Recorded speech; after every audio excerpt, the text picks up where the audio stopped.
What's up, everybody? Welcome to your favorite wrestling podcast. This is the Monday Night Wave, and we back. We live in full effect. Yeah, man, it's great to be back. I go by Jay, one of your co-hosts to this great illustrious thing we got going on over here. Amazing. But without further ado, we're gonna pass it off to the number two, the tag team partner of mine. Go ahead, take it away from here. I am the wild card. I am the king of gorgeous. I am Mr. Sexy Ass Lottery. I am Hero. Welcome back to the Monday Night Wave. It is good to be back. And let's see. Loney Shivani. What do you want to pot about, my guy? Loney Shivani. Okay. It's a great day to pot about wrestling. A lot of action this week. If you're just now catching up into this episode will be our recap of Double or Nothing, since they want to drop 2 fucking pay-per-views on a fucking weekend. Yes, we'll be talking about Double or Nothing today, and the next episode we'll be getting back into our regular scheduled programming, which will be covering all 3 shows. We got some news to talk about real quick. Then once we get into the news, we'll talk about Double or Nothing, and we'll just go from there. News. All right. First things first. Free agency news. We talked a little bit about it last week. About Becky's contract expiring and whatnot. It has been reported that she is currently a free agent. Becky Lynch has hit the free market. We won't get into like the whole speculation of where she's going or whatnot. At least not yet. The sweepstakes hadn't started yet because we haven't heard anything from Becky about anything. But I would say, I'll ask you, like, what's your initial thoughts on, like, the contracts not being re-signed or Becky's contract not being re-signed? My initial thought is I think she literally or legitimately does just want some like a break. I don't think it's anything having to do with not getting the right number or not getting the right dates or something like that. Although I feel like, she has a lot of leverage. She can ask for pretty much whatever she wants, and they'll more than likely give it to her, and she's well deserved of it. Yeah, I think she just wants a break. Yes, we know that she obviously, since she came back from pregnancy, she's been pretty much nonstop, except for like one injury after her and Bianca's feud. And then, so she's been here pretty much nonstop since the pregnancy. And then, she has a book that just came out, and she probably just wants to chill, and her husband's on the shelf as well. So I don't think we should think too much into it, but obviously it's wrestling and it's internet. People are going to think into it. They're going to speculate. They're going to, fan cast, all the other stuff. But it's only day one. We should just chill. We'll see. We should give her space, and we'll see her when we see her. Yeah, I feel the same way. I do agree that there's a lot of fan casting and where she's going here, and that shit can be fun. But there is also a toxic side of it where it just gets fucking unbearable, and it happens with any free agent that came out or that's available. We saw it with Okada, we saw it with Mercedes, and just the fans going back and forth about shit like that. This Becky not resigning led me into a different thought process. I started to look at how TKO pays people and the revenue and money that goes between them. And I started looking up just shit about TKO and how there's UFC fighters not being, paid properly and whatnot. So my head went to maybe they don't want to pay her that much. I don't know shit. Once again, speculating. I'm just looking up shit. TKO did have a couple lawsuits that were settlements to paying, former talent of UFC. I've also seen that, there's also a lot of UFC talent that just would not resign back with UFC and went to go do boxing or some shit like that. I'm not too big in the UFC world, but I have seen big star talent just they're not paying me enough over here. I'm gonna go do this over here. Yeah, Dana White. I don't know if that's that's what I've read. I have read that, and I'm not saying that's the case with WWE, but you have to be a fool to not, even think about maybe the bag is a little bit more stingier. We will see. This is all speculation. I don't know shit, but we'll see. Because Becky definitely deserves to be one of the highest paid wrestling talent between men and women. Because she can, like, promo. She can sell tickets. She can wrestle. Like, yeah, give her that fucking bag. It just left me in a very like interesting spot. Like, damn, like they don't really be paying people. So hopefully TKO don't really damper that shit. When it comes to WWE, and I would assume that you wouldn't, but at the same time, it is big business. You're trying to make as much money as possible with spending as little money as possible. So yeah, that's where my head went. She could just be taking a break, like you said. I honestly think that's what it is. Like, you just had a kid. Not everybody wants to be a wrestling parent on the road 24/7, especially in like the formative years where it's like 3, 4, where like you're really trying to like figure yourself out, figure your kid out. So we'll see. It's definitely surprising, but we'll see. When it came down to, it wasn't just Becky whose contract is also set to expire. We've seen that Dijak, who just got brought to the main roster, his contract is set to expire. Chad Gables is set to expire, if I'm not mistaken, relatively soon. Like, these are like contracts coming up really quickly, and Chad is on Raw and one of the biggest like storylines right now. Yeah. Nat, we haven't seen a lot or heard a lot from Nat. We saw in like the NXT with Lola Vice and Shayna and stuff like that, and she was in Queen of the Ring, but Nat's contract's also coming up. These are people who are on TV. These are not people who are just sitting at home not doing nothing. Like, these are people that we're seeing on the regular that could possibly be leaving pretty soon. And once again, I don't know shit. I'm just saying. Yeah. If I'm not mistaken, I believe that when Priest had told his story, that he was also like, yeah, it came down to the wire. Like, he was like 2 or 3 days, set to expire, and that's a little concerning to me. Because it shouldn't be like that. You know what I'm saying? Like, we should have already like, yeah, so and so resigned, they're on another extension, to where now it's like you're talking about days before people, actually resign, and that's just a little scary to me. Yeah,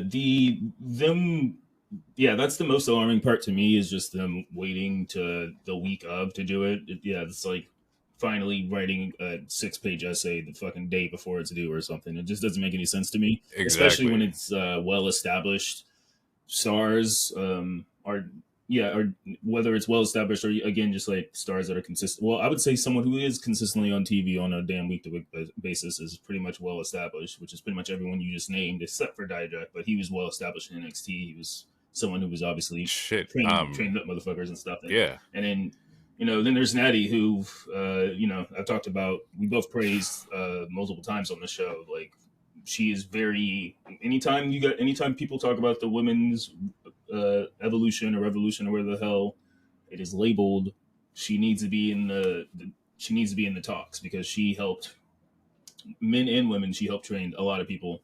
She just tweeted again about Dawkins like an hour ago.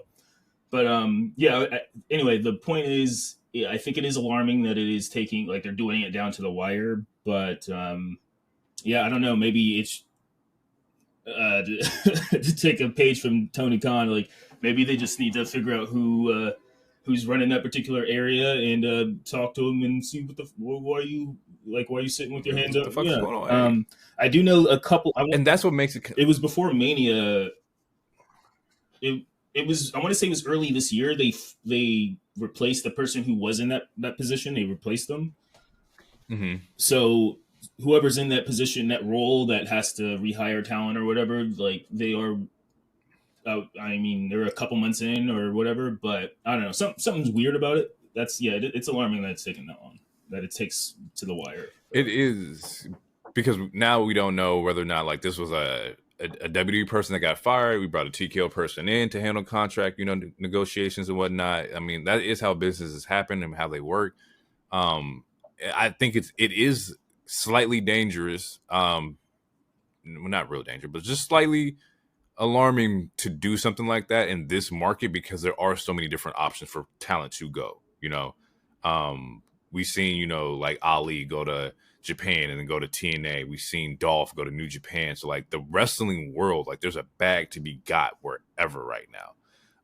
So to allow, like, these talent to go into free agency and maybe they're like, yeah, you can pay me more, but they can give me less dates. I can go shoot this movie, or I can go do this. Like that can be a dangerous aspect to it, to where in the VKM era, it was like, nope, you ain't going nowhere. Everybody signed a 5-year deals, 6-year deals, and nobody was a free agent until they got cut. You know what I'm saying? Rarely did we see like, somebody's contract fully like get filled prior to them like, being cut or whatnot. Mm-hmm. And if we did, they also like, re-signed and shit like that too. So it's just interesting. Very interesting. We didn't mention that also, like it came out that Ricochet's contracts also come up in the summer. Mm-hmm. This is also another talent who's on TV every fucking week. So like it's happening a little too frequently. But we'll see how they handle it. On the other spin of that, from a talent perspective, we did see that all ego Ethan Page popped up on NXT this week, and I love that shit so much. I didn't put that on my notes to talk about the news, but I just thought about that right now. Like, Ethan Page in NXT is a perfect fit, and I could not wait to see what he does. Yeah, I was literally thinking about that today. You should keep an eye on the Prestige thing, because maybe maybe they'll either let him already fill out the obligations he already signed up to, or maybe they'll take him off. Because to me, like according to Right. Fightful and stuff, it seemed like he was signed, and then the next day he cut a promo saying he's not signed anywhere. But to me, it came off as a promo. It didn't come off as like legitimate, like, oh Yeah, I'm not. you can't be not signed and show up to WWE. They don't do that. Yeah, shit. no, yeah, like the only other alternative is like what they're doing with Jordan Grace, which is a contract partnership. So Right. yeah, I'm assuming he signed. So I'm curious to see if he's going to come to that Prestige show that's in Portland or whatnot, or if they're going to let him keep his dates. I would assume that you will. Based on I this would assume era, you would have to fulfill your contracts. I don't know. Like, because sometimes like when people get signed, like Eric Rowan, for example, like he pulled out of dates that he was scheduled to, or like when they signed Carlito, like that's how like the internet knew, like, oh, they're signed. They started pulling out all these dates now. So that's true. I'm curious, but also at the same time, in this quote unquote new regime, like they had Shayna at GCW during Mania weekend and shit like that. So It's true. maybe they'll let him. We just got a crossover right now, Yeah, like you just mentioned. So like with the NXT TNA, so like it seems like they're trying to open up a little bit more. Mm-hmm. Definitely a lot more than what we've seen before. Yeah, absolutely. And I think that's fucking great. I think because we also heard like rumors of I think it was Io and Kyrie being used in Marigold pretty soon. Yeah. And or a possibility of them being used at the Rossi promotion. So they're definitely leaning into like working these shows and whatnot. They're not as protective over the talent that they used to be, and I'm okay with that. Like, give these people something to do. I bet we see Blair Davenport too. She worked a lot of Japan Joshi style shit. I wouldn't be surprised if she shows up. Yeah, and even and Shayna, because Japanese wrestling, they like a lot of that UFC just beat your ass type shit. So I wouldn't be surprised if we see like a Shayna appearance also either. Yeah, it's an interesting time. Mm-hmm. Like alarming from the WWE aspect with the financials and whatnot, but as far as like talent crossovers and shit like that, we're seeing it happen in real time, and that's just so fucking dope to me. Also on the news, we had Mark Henry just showed up at MLW. We learned that earlier this week that he was not going to be renewing his contract with AEW. From what I was reading and heard a little bit, it was that like he just couldn't divert a whole, like 100% of his effort. It wasn't no like bad blood or like he hated the place or nothing like that. It was just that he could not be there 100% of the time. Which is fair. I love that. Yeah, exactly. Him showing up at MLW is great because once again you're just strengthening that like wrestling world. We don't talk about, actually I think this is the first time we talked about MLW, which is Major League Wrestling, I believe. I believe so. Major League Wrestling. A lot of WWE talent was in MLW that got picked up and started working for WWE. I won't say picked up; they were the Recruited. articles were poached. But Recruited. There we go. That's the correct word. Recruited while they're under contract, though. But yeah, a lot of MLW talent was recruited to go to WWE. I believe MJF had a couple stints in MLW as well. Like a lot of wrestling talent goes through them. So it's just good to really have Mark in that area, especially because he's good at scouting talent. Yes. He's good at looking and seeing who's the diamonds in the rough here, and that can help out both sides. He can talk to you about the WWE. He can talk to you about the AEW. Yeah. This is a good guy to have in a scouting kind of role, or just in a role in MLW that can dictate or help guide people to the right path for them. Well, I mean, yeah, we don't even know if he's actually working there. It could just be an appearance. That's true. He just showed up. But that's true. To what you're saying, yeah, he's very known for his recruiting. He brought Jay to AEW. He brought Bianca to WWE. Mm-hmm. He brought Samantha Irving to WWE. Mm-hmm. And those are just the top 3 names I can think of at the moment. So, yeah, he's Daniel Bryan. He found Daniel up in Canada. The dude has an eye. Yeah, he has an eye. He has an eye. I don't know the exact shooting percentage, but just based off those 4 names, he didn't miss. So, nah. So, yeah. The AEW deal with Warner Brothers is coming up. Not coming up, but they're in contract negotiations right now for it.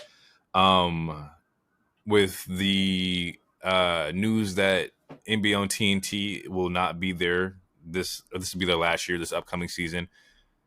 The money starts shooting up a little bit for AEW. Maybe. I think maybe that's what they expect. They expect that leverage. That's what they expect, because it's you got rid of one sport. Here's another sport, which is not a bad idea. It's not a bad mindset. No, that's good business. You lost somebody. Hey, this is how we got to operate. It was reported that AEW had a 4-year deal worth about $175 million, so just under $45 million per year. Right now, it is looking like it is considerably more, estimated to be the $110 million per year or slightly more. And my initial thoughts when I saw this was damn, this makes sense in the aspect of production style. They didn't really have a lot of room to work with. I think 45 mil is very that's for what they're doing with 45 mil a year. That's pretty fucking solid.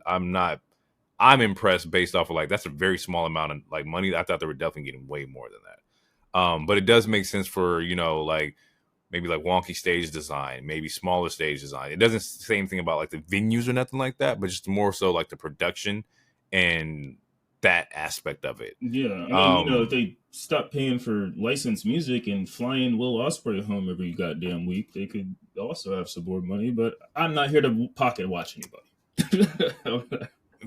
Facts. I'm not here to and I'm all for employees being happy. If you can get somebody like a Will Ospreay and fly him home every goddamn night, do it. The man's fucking talented enough. Do it. But the fact that they are hitting the 110 mil per year, if they do go through with this deal and these numbers are correct or legit, I expect production to shoot up a lot. I think that they're going to look a lot different with 110 mil. Outside of that, we're going to get into the show, but I've heard we got a good ring announcer. Okay, well, yes. So since we're doing Double or Nothing, and we're not going to talk about the other shows, I thought it'd be a fun idea if I would try to just give you guys the spark notes of what happened on Raw in the same vein that as Excalibur reads match cards. So, if you ever seen an AEW show and heard Excalibur read match cards, you'll know what I'm saying. All right, so I'm going to try to do this. One take. I'm not going to laugh. Come on. No, it's fine. Does it? All right. All right. Okay. All right, this is the start of Raw. All right. Ludwig brings out Gunther. Priest comes out. Drew comes out. Drew and Priest have a promo battle. Strowman comes out. Braun and JD McNuggets fight. Finn and Carlito try to help, but to no avail. Braun wins. Ricochet and Ilya have a banger match. Braun Breaker interrupts it by spearing them both. Cross tries to recruit Xavier Woods. AOP versus the Creeds. AOP wins. Sheamus is dressed like Common again. Sheamus and Ludwig have a brawl. Lyra and Kari Zane have a fight. Lyra wins. Judgment Day have a meeting. Io freaks the fuck out. Carlito versus Rey Mysterio. Rey wins, but Priest attacks all of them. Gable insults the team. Otis versus Bronson. Big meaty men. Bumping meat. Slapping meat. Reed wins. Chad calls a meeting. Gable tries to spank Otis 69 God. Maxine stops the whooping. Sammy comes out. Man of the people. Chad attacks, lays out Sammy. Women's tag team storyline being set up. Becky versus Liv in a steel cage. Dominic comes out to open the door for Becky. Finn and JD are like, why are you doing this? Strowman comes out. He runs around on the circle, hits Dom. Dom hits Becky, and then Liv retains. That was Monday Night Raw. That was so fucking impressive. Thank you. That was great. Because it was detailed too. You gave like, oh, Chad tried to slap Otis. Freak ass nigga. He's a fan. He a fan. He a fan. Okay, so we're gonna break down a couple things inside that, like that great exhortation. Braun Breaker, fucking nuts, man. Absolutely goddamn nuts, man. Like, once again, when I saw that shit, it reminded me of like you saying, Pierce got no control of his goddamn roster. Absolutely not. Zero control. Zero. Yeah. So it's fucked, but like when I saw that segment with Braun, I was like, of course he's gonna spear Ricochet. There's nobody else there. You're not gonna spear Ilya, not yet. I'm like, I'm tired of Ricochet getting the blood in this goddamn stick. He's having a banger fucking match. Hit. All right, cool. I didn't like the aspect of Braun chasing Judgment Day or JD throughout the entire show. That felt a little Looney Tune-esque to me. Yeah. He did spear Ilya though. We might get a triple threat. He speared Ricochet. He speared Ricochet and Ilya. Because Ilya tried to fight him. He gave him like 2 chops, and Braun just ate him. And then he speared the shit out that nigga too. Fuck, I thought it was just Ricochet. Yeah. Oh, well, damn. So, yeah, we might get equal opportunity spears. Hey, bro, that for Clash of the Castle? Like shit. That'd be fire. Sign me up. Yeah, that'd be tough. Yeah, Braun chasing JD around felt a little Looney Tune-esque to me. I came into this Raw really excited because they announced the steel cage match before the show, which doesn't really happen like that. So I was like, damn, coming off of like the heat of Double or Nothing, you know, I'm like, we're gonna get like more wrestling, just more. The women get their chance to fucking go crazy, and to see that they did, but the ending or the fucking wrap up or the finish was still wrapped around like Judgment Day and Braun Strowman chasing around JD. Felt like it took away from what the women could have had, which I think that we could have got the Liv escaping and then did that shit afterwards, and I'm okay with it. We could still got the Dom like kiss and everything like that after she had won cleanly. Because this also for me looks like Liv could not beat her without outside interference. And if this is the Becky go home match, which it was, I kind of wanted like Liv to come out like, I did it. Like, we're wrapped up. She at home now. I'm your women's champion. But instead, it just showed that she was like still looking a little like, you know, just not as dominant of a champion as you would want your champion to be. Well, that's my thoughts on that. Yeah, I mean, it's still early, and it's low key. It's low key. It's part of the story because they mentioned during the Saudi show like Liv never beat Becky 1v1. She did it. Obviously, there was help, and then Liv was like during earlier the show, Liv had a promo or whatever, and she says, I want to do this 1v1. I want no excuses because we'll be in a cage. And then even the announcers mentioned about how, you know, she's trying to beat her just straight up, very clean. But then some story shit happens. So, like, assuming Becky does return inevitably, granted that Liv does have officially 2 wins over her, she can still have the story where it's like, no, you never technically beat me clean.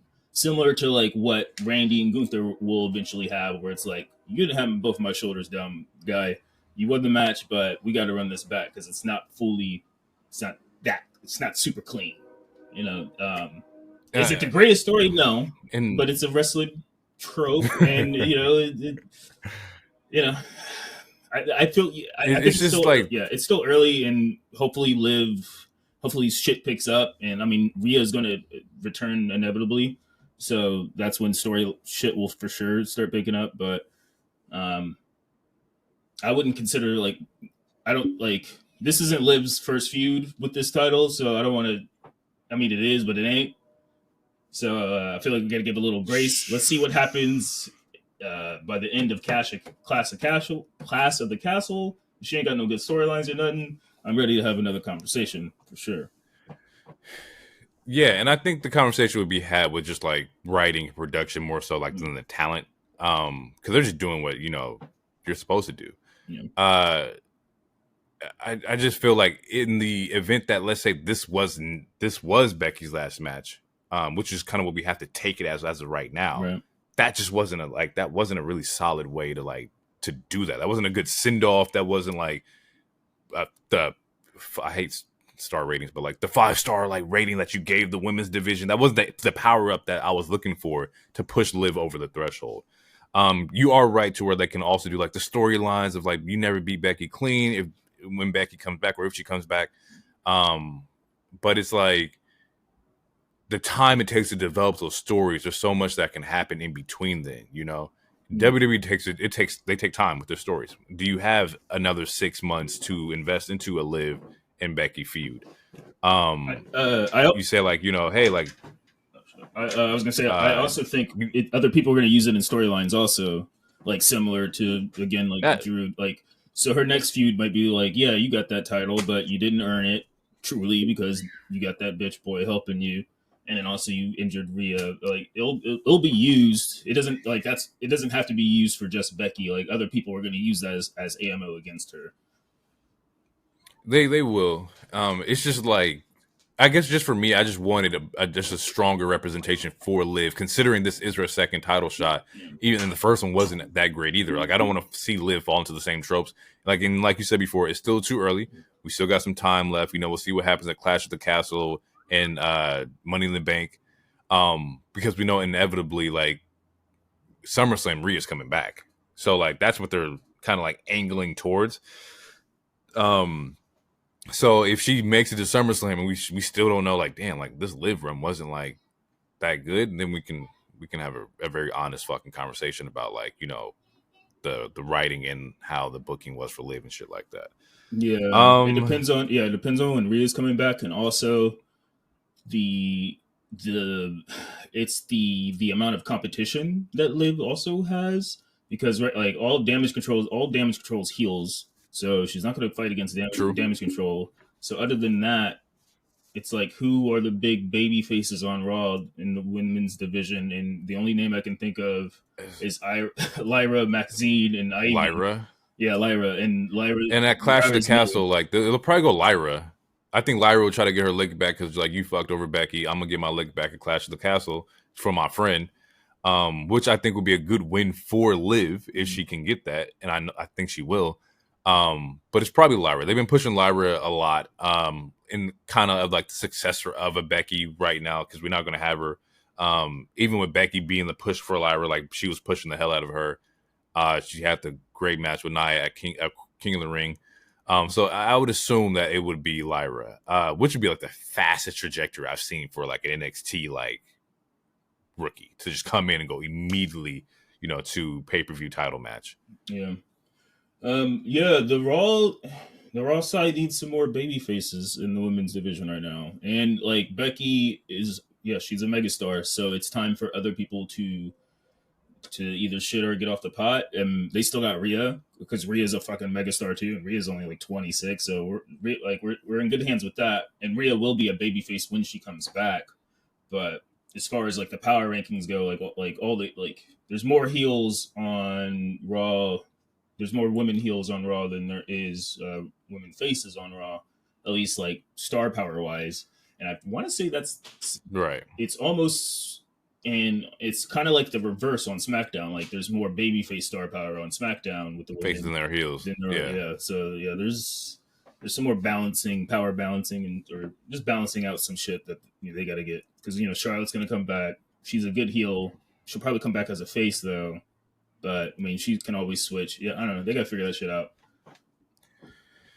Yeah, women's division for WWE is very interesting right now. Like you said, just we don't know who the baby faces are and who the heels are. Well, we know, but it's a lopsided amount on the opposite shows. Yeah, there's a gap between star power, and like.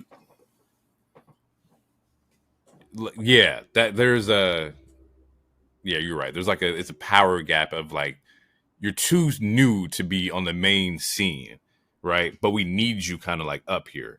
Lyra's handled that role really well, but we need more of that from other like women talent and whatnot. Yeah. Before we get into like Double or Nothing, you want to go over like, just like the brief of like SmackDown or whatnot, or like the big moments from SmackDown. Yeah. Okay. Nia Jax opens the show as Queen, calls out Bayley. Bayley comes out, immediately gets attacked by Piper and Chelsea.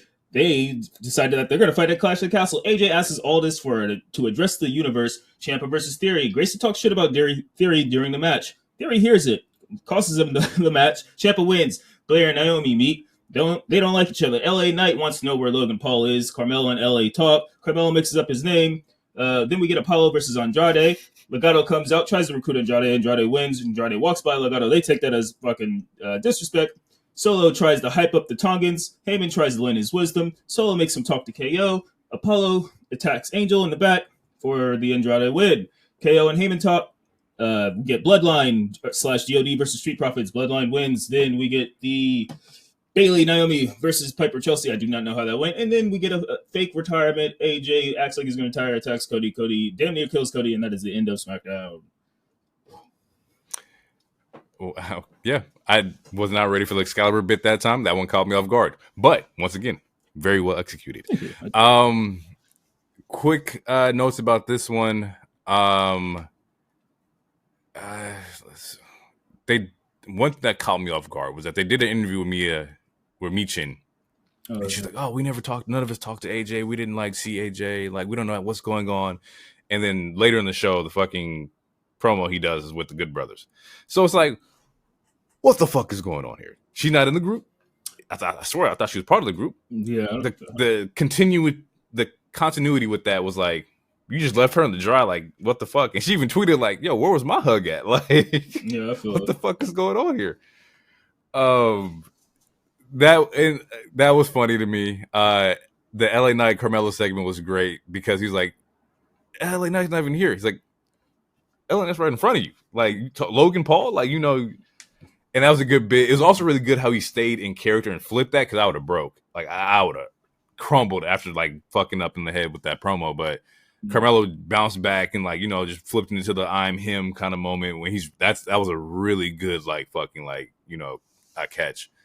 Yeah, he had a good recovery. This also didn't. He recovered very fucking well. This looks like we're getting LA Knight and Logan Paul. I don't think it would be at Clash at the Castle. No.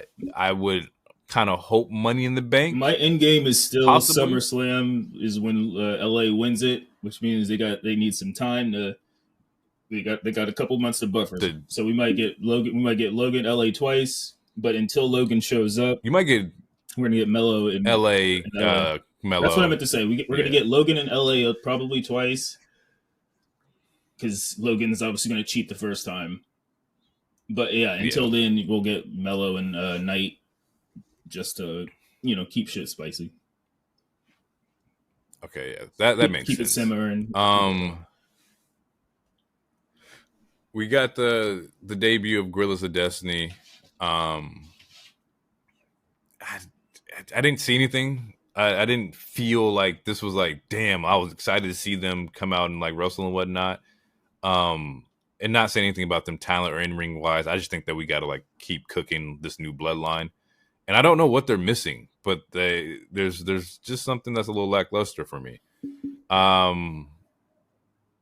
Paul Heyman's definitely carrying the fuck out of these like segments, to where he's the one keeping you entertained and you want more of the bloodline shit, because the way he's able to sell his promos, the way he's able to tell his promos, he's the one keeping me invested. As of right now, when it comes to like the bloodline like storyline, I did see that they were thinking or saying that Jimmy's supposed to come back pretty soon, so we might get Jimmy confronting Solo and whatnot. Which I think is also much needed, because we got to figure out what their angle is. SummerSlam is only 2 months away. Money in the Bank's a month away. Like we gotta start getting some of these storylines built for that big PLE in August. Yeah, they got some time. They got some time. They do. Yeah, I'm not gonna lie and say I'm the most eager to see a Jimmy solo match, but Jimmy does need time to. He needs the same amount of time that Jay got when he finally split, so that he can develop his character. And I think part of that is going to be working with KO, and we're going to get the same dynamic similar to when KO was really hesitant to work with with Jay, but this time it's going to be Jimmy, and then I think it's going to be comedy. And until we get Fatu, I think Randy will probably help again. So it'll be those three versus those three until we get Fatu, and then hopefully Roman shows up, and we'll see what goes on from there. But this is just me fan cast. You just theorizing now. But that's what this is all about, baby. We got a fan cast. We got to get our opinions. I think Jimmy and KO are going to start working together relatively soon, and KO and Randy are going to. That's going to be fucking nuts. Yeah.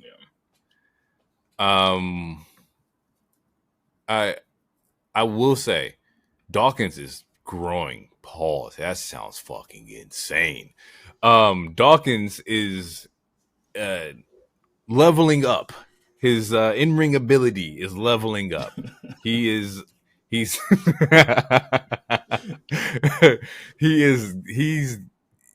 showing out, man. Yeah. Every time I see him wrestle, like he's just always looking good. But like now, like he's really like stepping up. I think the only thing is like maybe a little, not even bad, but I think his ring attire is what kind of takes away from like what he's actually does, because the whole like shorts and the tank top, he looked like he just opened the door, played some Madden, and just jumped into the ring. Like, but overall talent wise, he has. I think his in ring appearance is what dictates a lot of people's opinions about him. But overall, dude's fucking phenomenal. Like he's fucking showing out every fucking time I turn on SmackDown. Yeah, again trying to beat those Marty Jannetty allegations, those Tucker allegations. He ain't gonna be left. Yes. He ain't gonna be left to the wind. So whenever they do finally split up, Dawkins is going to be in a good spot. And like I said earlier, Natty just tweeted about him a couple hours ago, talking about how hard he works. Because someone tweeted about how he keeps growing and how he's underrated right now. And it's like, he every Wednesday, I think she said every Wednesday, every week he comes to the dungeon and works out for 3 hours, and and she said it's a 4-hour trip, so 2 hours there, 2 hours back. He trains, no air conditioning every week, and you can see it, like dedication, man. You can see it. You can definitely see it.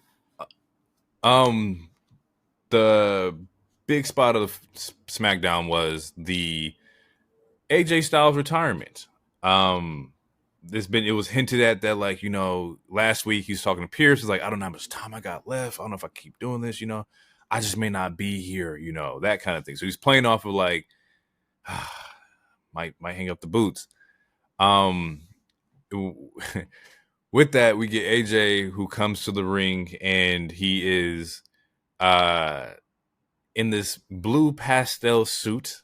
Once I saw it, I immediately thought of Mark Henry, because it reminded me of the Mark Henry John Cena segment. He comes out and you can't trust somebody from the South in a pastel suit. Craziness. He comes out and he's like, just talking about like, how he had so much fun, and how like, Leon was his best match he's had. He had Cody to come down, like, I talked to you backstage, I just want you to come to the ring and whatnot. And I'm getting ahead of myself. Before that, Good Brothers were there. He ends up hugging with them. He does a 2-sweet, the last one, as it seems, and then he calls Cody out, and then Cody comes down to the ring, and gets a little emotional. Cody says that we had that match in Lyon, and I texted him after the match to make sure he's okay. He's like, I'm all good, little brother. And so it's like this is good, feel good moment between the two. And that didn't last too long, because AJ fucking turns immediately. So if he's his mind is, if you're not gonna give me the title match, I'm just gonna like fake a retirement, attack the champion, so that way I can get another title match. Um, eh, what did you think about this segment with like the retirement and the potential of AJ versus Cody again? I think it's good. I mean, when we first talked about like before Backlash, I said on the show like I think that this might be a 2 to 3 match feud. So when it was seemingly when it was a one off, I don't want to say shocked, but I was like, oh, okay, well, all right, we'll see. But no, now we're running it back, which is dope. Um, yeah, I wonder. Yeah, I'm curious if they're gonna do the three-peat, Mm-hmm. um, and then like have the third match be a stipulation, or what, or just or I mean I don't know. He already tried like he already almost tried to kill him as far as I'm concerned. So maybe Yeah, this next match is the stipulation match, but whether it's for Clash the of the nigga. Castle, whether this match is at Clash at the Castle or Clash at the Castle or Money in the Bank, it's gonna be fire. Yeah, he did try to Styles Clash his man off the steel steps. Oh, they Not did. try, he Yeah, did. he did that shit. Um, he definitely executed that shit. I I don't know. I think we were spoiled in the sense of Cody's story last year, to where we're riding the wave of finish the story Cody. To where I'm like, damn. After that settles, like, well, what the fuck are we doing here? Like, I just need more story elements to Cody's rivals or his opponents coming up.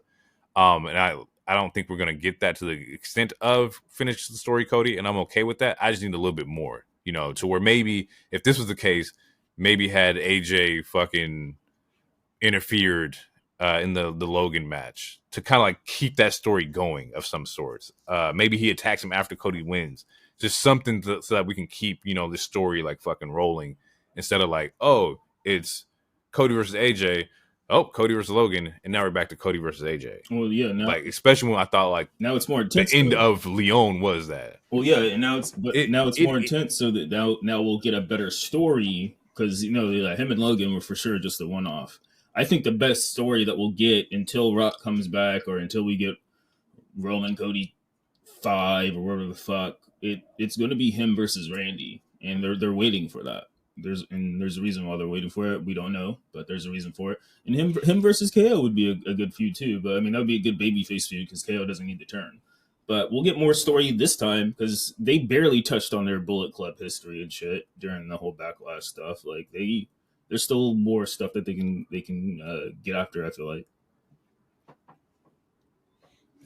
Maybe that's the case too. Maybe like the whole Logan and Saudi thing could have been like a contractual thing because we already knew that Logan wrestled in Saudi with Roman before. Maybe it's like, oh, Logan got to be in the championship match at Saudi, and then we'll just get back to fucking Cody versus AJ. I do think there is more more meat on the bone to the story. There's definitely a lot more you can like dive into for sure. I have a Um, question. I mean, okay, because what you're saying about how you feel about Cody's story, all that's valid. As far as his first two defenses go, those like you enjoyed both matches though, right? Like the him and AJ and him and I mean, well, you didn't like the Logan one that much, but you liked the AJ one though, right? yeah, I didn't like the Logan one that much. Okay, AJ one was fucking all fire. right. So the story might not be hidden, but match quality wise, His matches, he's hidden. okay. Even the Logan wasn't bad. I wouldn't say it was the worst match on the fucking card. I just didn't particularly enjoy that match. It was good. But It yes, was like he's capable yeah, of putting on fucking it was bangers, 10 minutes. bro. Like, Yeah, it was 10 minutes too long. We talked about the yeah. All right, yeah. I was just no, I was just um, curious about that. but my thing is that even with that, like we know Cody's capable of doing these banger matches and whatnot. But what the fuck do we do? I guess they already know like Gunther is going to be wrestling either Priest or at Drew at this moment. We don't fucking know. Um, and we're not going to get Gunther versus Cody for a while, I would assume. So I guess like, yeah, during this timeline or this time frame, uh, his rivalry AJ will probably go into something with Randy and whatnot. Bloodline's not going to touch, Cody. Although Solo did say this week that they got Cody in check. Yeah, And I wonder what the fuck that without means. him even knowing it. Without him even knowing it. So maybe the Bloodline Cody story is not over with.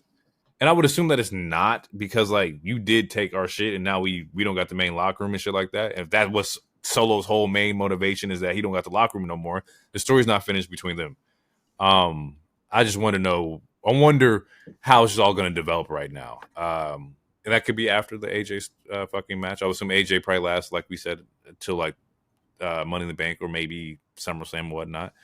It's just interesting. All the stories right now developing are just very interesting. I feel like we're just in a very gray area when it comes to the direction that everybody needs to be going or heading into. Yeah, and honestly, he does kind of like. I mean, I talk about story all the time, but he does kind of need some one-off feuds just so that he can build up title defenses. Like I'm still on the boat where between now and SummerSlam, I want to see him in Omos. I don't know why I want to, but I really do.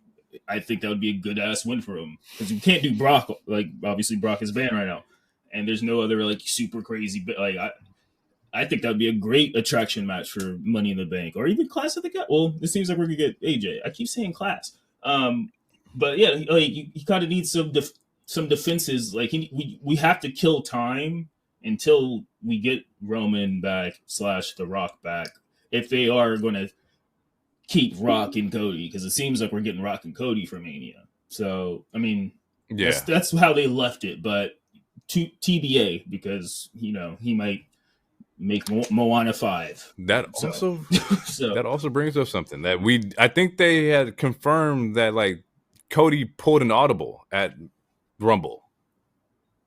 I think that the story that I read was that he went into quote unquote business for himself and pointed at Roman and whatnot. And that's what kind of like led the whole full force, Cody facing off against Roman. And that would also make sense, was just how everything was so convoluted back then. But then that also makes sense again why Rock's whole thing was Cody crybabies, to where if he could have been, it could have been, a shot at the crowd, but it could also have been like, nah, man, this man went over and started crying about fucking, changing up the matches and shit. I'm still taking that. And now Cody crybaby. I'm still taking that with a grain of salt, because Cody is a known liar. He talks about how much he likes to fucking lie. So I'm taking his word for a grain of salt. I'm not trusting Brian Gurwitz or whatever, the Rock's personal writer. Of course, he's gonna be on the fucking Rock side. And then, like at the end of the day, because I remember when one of the first few articles came out about that, DT shared it or whatever, and in the chat. And it's just like at the end of the day, like we like fuck whatever caused the butterfly effect. This was the best outcome, because I assure you, the timeline where it's babyface Rock versus Roman, that's not going to be a good match. It's not. Like that heel Rock, that Rock that we got because of the switch that they had to do, the pivot, is one of the best Rocks that we ever got. Like ever. And he was in his bag, and we got some cool shit with Rope, and then you finish the story. Now we're getting some bloodline shit. Like that is what we ended up getting is so much better than seeing babyface Rock cut those fucking bullshit Fox News promo. Look like you're wearing llama penises, all this other bullshit, all the corny things he says, like it nipped all that shit out like in the bud. Like we got so much better shit.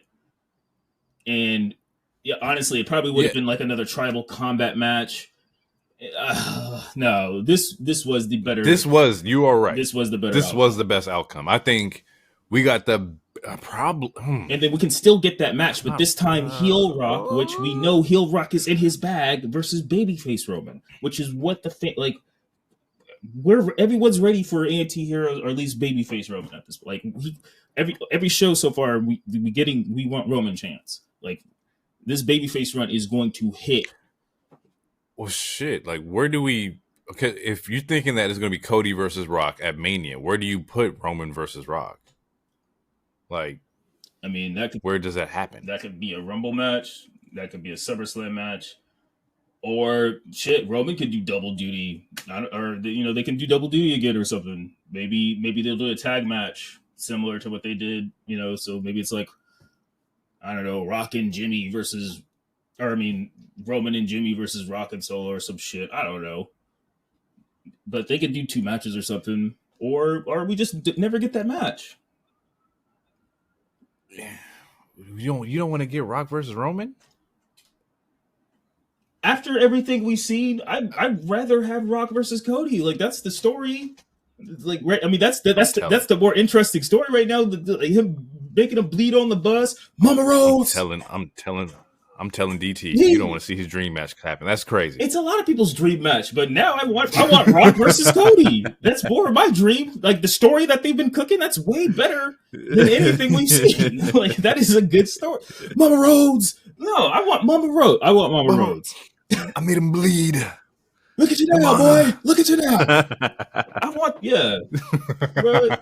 You're right. That was the greatest, like, the Mania build up that last, like, 4 weeks until Mania was some of the greatest, like, shit. There was a couple promos that kind of off, after but, the like, sing-along, the whole beating the hell out. After the sing-along, when shit started getting real. Yeah, that sing-along, man. Cooking over there. You're right. We would never got that great finish of a Mania. I think that's probably in my top 5, maybe top 3 best finishes to a Mania ever. Which is like the whole, like, Taker and that shit. Let's get into AEW Double or Nothing. Out the gate, before we get into the matches, I'll just say this was a very entertaining pay-per-view. A very long pay-per-view. Entertaining, and there's a couple matches that I would have took away from the show in general to kind of like shorten the time. Mm-hmm. And we'll get to those matches when we'll get to them. But overall, just an overall entertaining match. Or entertaining show. First match is Ospreay versus Roderick Strong for the International Championship. Wait, is that the first match? I mean, I know there was. Yeah, that's how they opened the show. Oh, well, there was the pre-show, the kickoff show, and shit like that. Yeah, did you watch the 2 buy-in matches? I watched the Thunder Rosa and Deanna match. I missed the other one, which was, I believe, the Acclaimed match. Yeah, versus Cage and Agnew, which Acclaim won, Deanna won. Yeah. Right. Anyway, continue. Yeah. The Thunder Deanna match was great. That was them women were fucking wrestling, and their story is still going to be fucking cooking. I would assume that the next AEW show, like, they're going to have something for them as well. But yeah, which show? Ospreay versus Roderick Strong.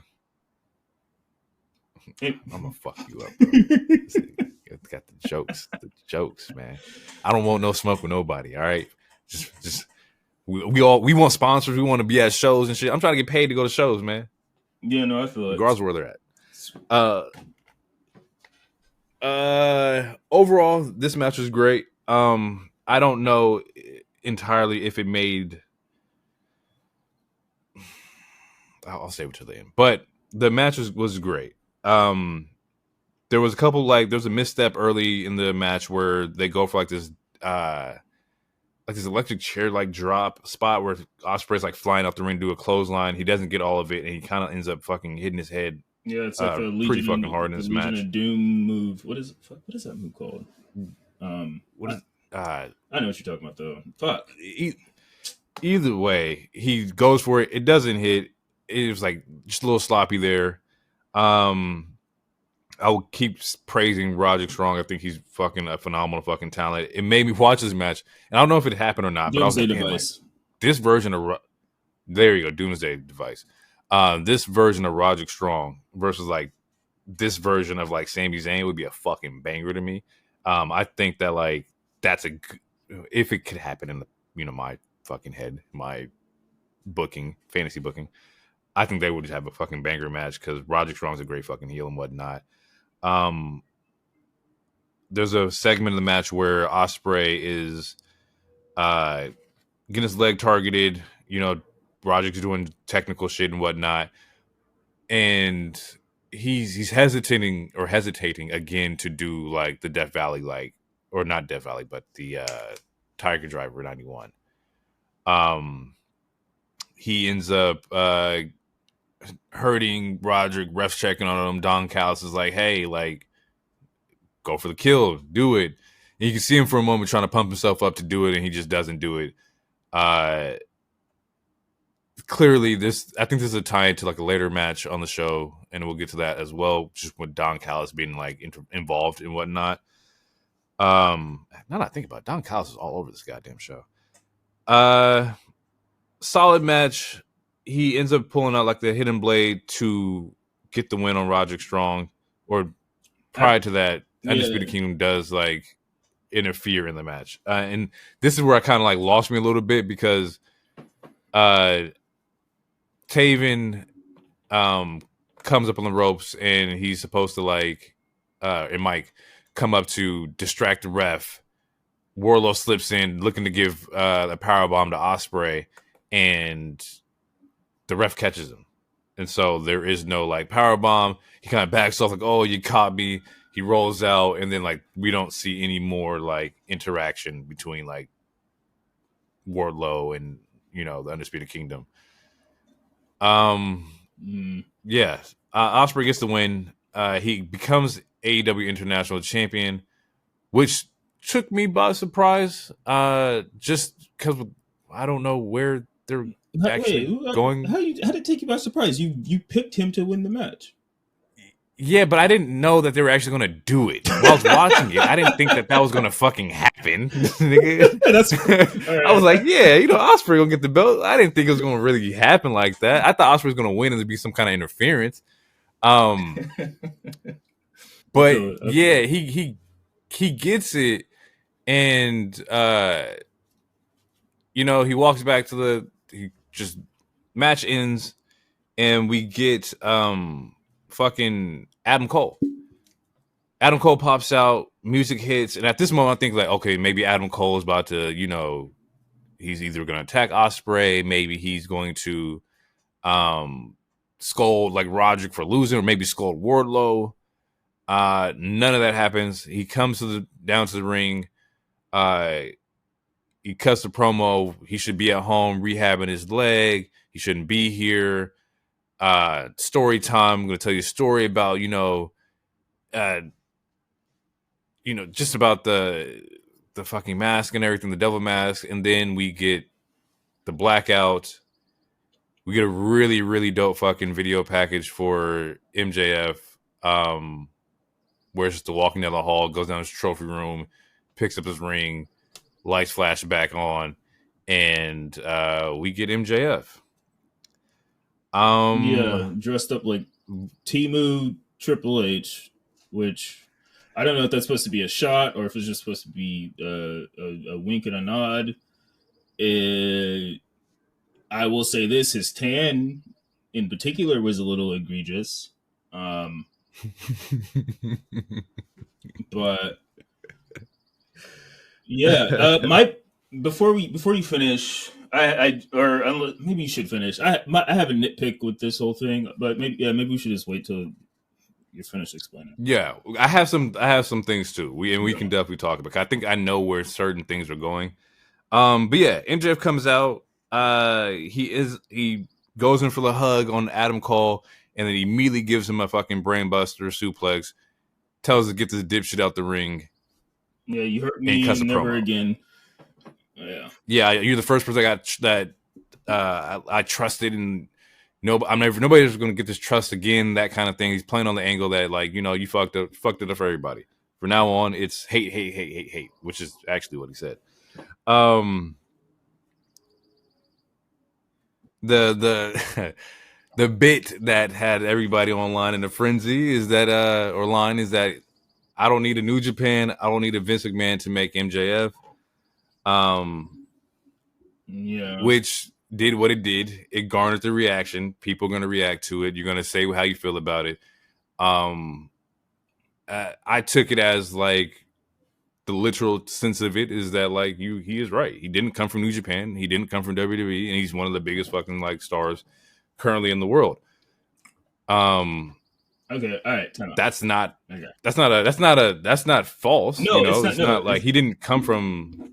No, he is AEW. Either one of those. He is an AEW homegrown. He is one of the legit OG original. Like, I mean, all the pillars are technically OG originals, as far as I'm concerned. Like, they weren't previously at WWE. Right. Sure, they did indie stuff, but yeah, they weren't at TNA before. And maybe they had a small stint, but no, like MJF is AEW. And at the end of the day, I'll just get this out of the way. I'm glad he is staying. My problem with that comment, though, with the New Japan Vince McMahon comment, is that one, Vince McMahon is not in power anymore. So it's just another, like, it's similar to TK's comment during the NFL draft, where it's like you're the dude you're talking about doesn't even work here anymore, and you're saying that while you're dressed like Triple H. So again, I'm not sure if this was supposed to be a shot. I mean, it's fuck Vince McMahon. So if that's a shot to Vince, that's fine. I don't give a fuck. But it's just, to me, it's just a weird thing to say, because again, that nigga doesn't work here anymore. But before all that, before we get to the tattoo, which, man, I'll save this. Anyway, let's get to the tattoo. He essentially he says no one else can make him, which he did make his own star power there. And that is, and he's not lying about that, because despite TK's not so good booking, MJF is easily one of the biggest stars, if not the biggest star there. The only other person I would say is Kenny Omega, but Kenny Omega has a crazy ass New Japan history. After that, it kind of goes down the ladder with Mox, etc., etc. But again, I think he should have stayed. But my other problem with the comment is that there was the whole point where he was egging on this bidding war, to where he interrupted the show doing it. He was the first person to fuck up Wardlow's momentum, because there was a whole show where it was like, is MJF even going to show up? It's like it's similar to the whole tribalism shit, where people will get upset about the tribalism, and it's like your boss is the one that's fueling it. Like, you teased a crazy bidding war for like a year and a half. So then to show back up and be like, no one else can make me, I'm staying. I mean, I'm glad you're staying, but you also were the nigga who was teasing, maybe I should just go there. Maybe I should text Triple H. Right? Like, you were teasing that. Like, it's in episodes of the show. So it's just weird to me. Yeah, but they all, like, WWE does it too. And I'll give you examples of where they do feud or feel the tribalism. If you want to go to, the whole DX and the Tank outside of Nitro, like, that was feuding tribalism to a sense. If you want to go to, we were just talking about MLW being poached or recruited, which is unethical. Granted, like, yeah, the independent contract can go, but like, it's unethical to be like, bro, you reach out to my talent. The same thing could be said when, H got back in the chair and like, Swerve got calls to come back. Like, W does it too. So there's not a reason to not be like mad at WWE or feel like they don't feel the tribalism like they do. With like, they don't do it publicly though. They do it on the low. They'll do it sneak, like and then act like their hands wasn't in the fire. Like, that's kind of like how it is. MJF and AEW just come out publicly and say it in front of you, but WWE has a history of going back and poaching talent, of shutting down promotions and whatnot. Okay, most of your examples, it's embedded in the history of it, right? Okay, but most of those examples are way before just this last decade. And also, I mean, the AEW stuff was recent, and the MLW stuff was recent. Like, the AEW only been around for 5 years, and they were poaching or trying to poach Swerve. Swerve's been there since 2021, so that's only like 4 years ago. So like a year in, 2 years into our promotion starting, you call to get your talent back. We don't know what they. We also know that in that same vein, that is taking someone's. Wait, hold on. No, there's multiple articles about that. You can read that. No, it's also the same thing when it came to Regal. Like, Regal being let out of his contract was also like kind of crazy, because like, okay, Regal is here. He wanted to sign here. He got dropped. But then, you get a call like, hey, like, Triple H is back in the chair. He's going to, like, my son's going to be in NXT. And like, Regal's just not a part of, like, AEW anymore. So there's the history of them doing shit like that. We can't act like they don't be playing the game, bro. I'm not saying they're not playing the game, but we're taking like we're taking someone's word. Like, Swerve didn't show us the text or emails. Like what? Like if Triple H, okay, if I'm Triple H and I got in a chair and I text Swerve and Malakai and be like, "Yo, what's up?" If depending on how you guys feel when you're done, holler at me. I don't know if that's exactly. We don't know we don't know the conversation. Is I guess my whole point. We don't know what they said. Maybe Triple H just said, "Hey, big head." Maybe it was a "Hey, big head" text. Like just like, "What's up?" Ain't no fucking way.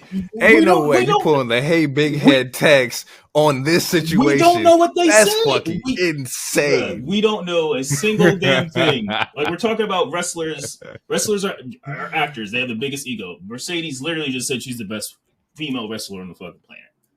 All I'm saying is we can't take, because look, like I said, I don't trust actors. Wrestlers are also actors. We can't take what they say for face value all the time, especially if there's no receipts. I'm not saying they didn't do that, though. I'm not saying Triple H didn't say, "Come over here when you're done." I'm just saying we don't know the exact words they said. Again, it could have just been a "Hey, big head." I'm sorry. But we can acknowledge that he reached out. Yes, yeah, no, yeah, of course, yes. Get the fuck. But again, but why wouldn't he? Triple H fucked with Triple H fucked with Swerve and Vince McMahon because he's a terrible person. He didn't see the vision in all these people. So then when he got the job, hypothetically, let's say I got the job, I'm gonna hit up all my old people that I really liked who got fucked over because this old man. I'm gonna just see how they feeling, and if they say no, they say. If they say no, they say no. If they're under contract, but if he had said yes, right, and the Swerve left, then like that's tampering, bro. You can't tamper with contracts that's already been like. That's crazy. This is not NBA or NFL. It's still it's independent contracts. We can't push the goalposts on like WWE doing dirt. Like that's still dirty. I'm not saying it's not dirty. I'm just saying one, we don't know exactly what they're doing, and two, it's not the same thing as like someone on like the Kings hitting up Steph Curry right now or some shit. It's not the same thing. Like this, it's a different job. It is still a sport, but they are not the same as NFL players, NBA players, soccer, football, all the other stuff. It is poaching on paper, quote unquote, but it's not literally poaching to where it's a legit crime. Otherwise, AEW could have sued. Yeah, but contract breaching is not a crime, but it's lawsuits involved in that. So let's say hypothetically, you're right.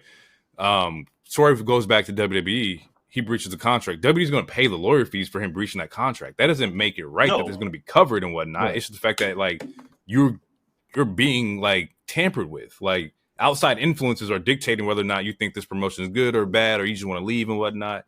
Like that's kind of crazy. And it's even more so crazy because to double back to the MLW thing, they just settled a lawsuit talking about how they were tampering. I think it was like 20 mil or some shit like that. That's actually like proof in lawsuits, and you can read that a whole like shit. So WWE does it too. So it's like AEW, MJF will come out and say like, he'll feel the tribalism. WWE does it to themselves. Like they have a history of doing it. No matter if Vince McMahon is gone from the promotion, you are the living embodiment of Vince McMahon. You are his golden child, his golden goose. Vince McMahon's name is always going to be attached to WWE, no matter if he's there or not, because he's just the founder of the fucking like thing. Like even if Triple H goes on another 100 years, where it's like the Paul Levesque era was the greatest thing to happen in wrestling, which I think it will be.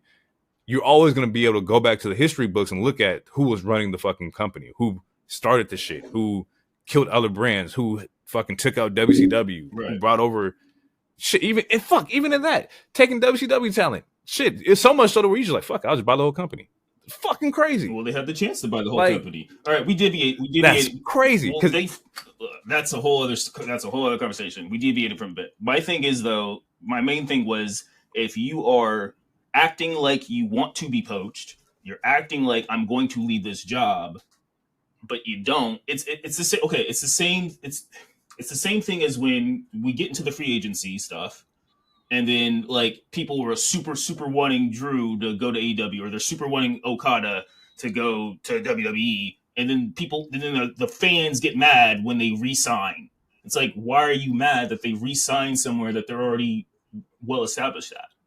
Like, you guys made this whole storyline in your head, like why Ricochet should leave. But if Ricochet re-signs, there's going to be a whole ton of hate, like, oh, you don't want to work with Ospreay, or when Ospreay signed, like, oh, you're running from the grind. He has his own fucking reasons why he signed to this place. like we can make jokes about running from the grind, but to actually legitimately be upset and like to make hate and shit, like that's I don't know. To me, it's in the same boat. It's I don't know. It's just weird. It's just we gotta stop. I would say it's weird behavior. It is, and this is why, like you, like for me personally, how I look at like information that comes across the internet about wrestling, grain of salt. Yeah. Because we already know these motherfuckers are friends. Talent are friends. They talk to each other. So if you think fan input is what takes a talent away, you're slightly mistaken, hardly mistaken. It's probably like, hey, my best friend's over here. I'm gonna go over here. It's like that's just how it is. But the thing about the IWC, which I've noticed by us doing this podcast and getting this news and all this information, is that this shit is toxic, bro. It's fucking toxic. So just think for yourself, have your own opinions and thoughts. Shit can be funny, but take shit with a grain of salt. At least how I do it. Because like you can get there is no positive comments on any post about anything. No. And there's no comments or positive comments about talent. It's impossible. We'll see that like, oh, Bianca got the cover for 2K. Racist fucking comments. Mm-hmm. We'll see that, oh, JoJo's out there partying and having a good time, trying to live past, the passing of her fucking loved one. What is she doing out here? Yeah. Like you say, you see Ricochet contract fucking coming up. He better go to AEW. Let these people do what the fuck they want to do. Yeah. Like, and they don't be online like I'm that. Not stay out of those shits, bro. It's weird, bro. Like these niggas are off. Yeah. Okay. All right. So back to the original conversation about this promo. From a nigga that has like 25 tattoos, I will say the line work on this tattoo is egregious. He makes too much money. That's like besides getting your tattoo, like your employer tattooed on you, which I highly suggest no one ever do that. The line work is when you sent this shit to the group chat. Like, would you get a swoosh tattoo tatted on you? And I was like, nigga, I seen niggas with swoosh tattoos tatted on them. Like that's a real thing. Yeah, that is. When I was working out at the Nike campus and I was out there and just seeing people come in on the heel, on the calf, Jordan tattoos tatted on them. Like I would never do no shit like that. But I've seen people, nigga, with the Nike swoosh tattoo. It's fucking insane to me. So yes, I wouldn't get that. You wouldn't get that. But there's a whole heap of people who got it right now. There's somebody listening to this podcast right now, like, hey, yo, y'all a little too loud. If you work for them, then you shouldn't have it. You should never tattoo your employer. Hell no. If you're just never, if you're a fan, you're a fan of the swoosh. That's different. But to be working there, like when I worked at Starbucks, I'm not gonna get a goddamn Starbucks logo on me. No, this is my job. This is no. You don't do that. Don't get the Regal tat. Somebody out there got the Wendy's logo tattooed on their back shoulder. Man. That's insane, bro. I could never. You are right. The tattoo was kind of crazy, but the thing about the tattoo is also in a spot you'll never see that tattoo. But if he did actually leave, all he has to do is wear a long sock. He'll be Gucci. You will never see it. Yeah. We like long boots, long sock, cover up. It's gonna happen. But overall, I'm glad that he stayed. Yeah, we got into a crazy rant. Yeah, absolutely. But he needed to stay. He should have stayed. He doesn't fit WWE. He thrives off of the shit that we just talked about, which is him talking and saying shit that's gonna get people riled up. Like WWE, you can't really do that. You not free reign. You do it inside the box, and we see Drew and Punk do that where like they can fucking battle it out. But like he needs to drop dipshits and shit turds and all that to get like that shit like riled up. He plays off of like the edgelord fucking like promos and whatnot. That's his bag, and you can get away with that in AEW. Overall, good to have MJF back. He was not on this week's Dynamite, which was kind of like what the fuck. But they did run a promo for him that he's gonna be on next week's Dynamite, which is just like a bait and switch thing to me. You're gonna get everybody to tune into this week's Dynamite looking for MJF, and then throw the promo of him coming next week, so that way you get double the fucking views. Okay, real quick, because I almost forgot. My biggest gripe with this whole fucking thing, is that they should have teased him possibly showing up to this show. Do you think so? Yes, because they would have, like, again, not trying to pocket watch or anything like that, but they would have, if they would have just, like, it doesn't have to be QR code shit, but like if if they would have just like possibly teased in any shape or form that he was going to possibly show up to the show, they would have sold like at least 2,000 more tickets, 3,000 more, and that's not even that's just the tickets. That's not including the pay per view buy-ins. Similar to when I like think with Sasha or Mercedes, like they didn't say she was going to come, big but business, they yeah. suggested it or hinted at it. Like if they would have just hinted at, But also be a must-watch show. Like or like I this pay per that would view, have been this difficult. pay per view is better than the last one, and it. They could have just did that, or just have a small random promo with Adam Cole, and he's like he misplaces the devil mask, and he's like, "Where's my mask at? Where's my mask at?" I don't know, any like just something. And It could have been. that's why it'd have been difficult because like Adam Cole is not healthy. He's not. I don't think he's anywhere near close to being ready to go. No, and that's why I think they That's nipped the also like story in my his bud. It seems like they're nipping the storyline in the bud. immediately. Yeah, I think they put the cap on this fucking story. Not saying they won't wrestle down the line, but as far as like the Devil and the Undisputed Kingdom angle, that's just dead because you couldn't do it without Adam Cole. He's not healthy. They're both on two different like timelines of injury return. So you needed a quick fucking squash to it. Do I like it? No, because I was invested in like the whole Devil angle from last year, but it's been so long that's like I can't wait another 4 months until Adam, heals up if that's the case. Which leads into like why it would have been a little bit difficult to like say he's coming because we'd have expected some kind of Undisputed Kingdom like angle to have happened. Well, we knew Roderick was going to be in a match, so that means we know at least Wardlow and maybe Taven are going to be on the show.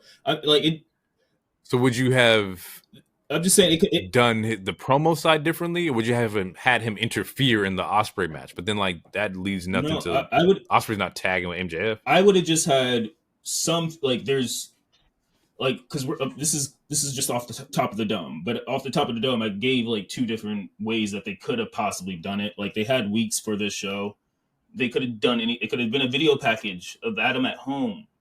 Like he just stopped going to the shows, like literally like 3 weeks ago because the healing was taking forever. Like either way, like they could have done something just to let us know, like, oh, there's a chance MJF might be at this show. They would have sold more tickets. They would have got more pay per view buys. And it didn't. It didn't have to be something super egregious. It didn't have to be like Boss Town. They could. I don't know. Again, they could have.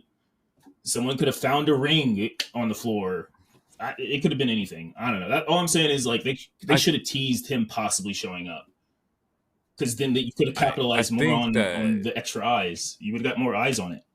On the flip side of that, you're also trying to get more eyes on television. The TV side is what's going to give you the recurring money. So like yes, he pops up on the pay-per-view, cool. But we know exactly that people are going to tune in Wednesday looking for him. So the numbers on Wednesday are going to be slightly up because you're looking for MJF. So we already win a little bit there, especially around the time of we're negotiating TV contracts anyway. We're just proving to you that we can have the numbers there, that Max is a draw. And then we say that it's going to be interesting what happens next week as far as like viewership.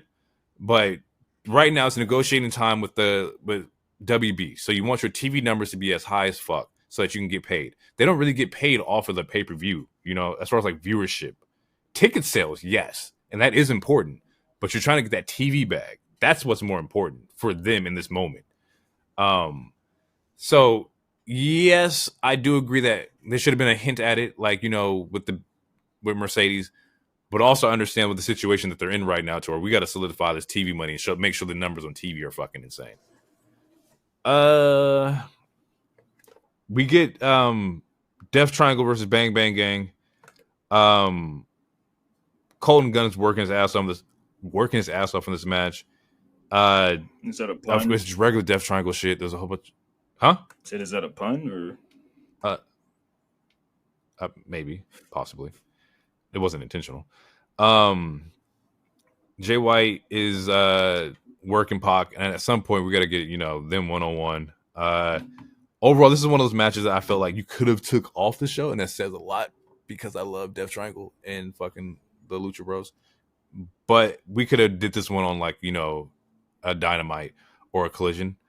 The highlight of this match is that as the match is coming to the end, Death Triangle's getting the edge here.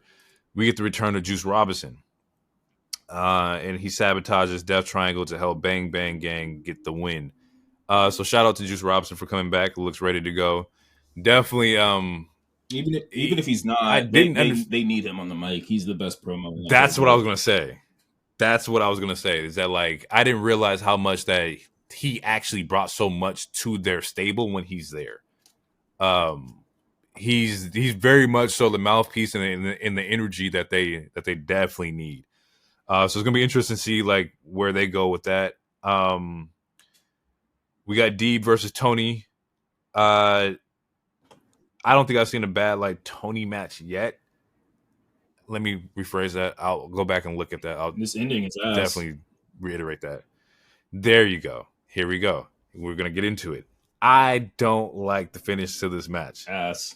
Well, it's ass, bro. It doesn't make any sense, and it doesn't make any sense because again, it's about the power.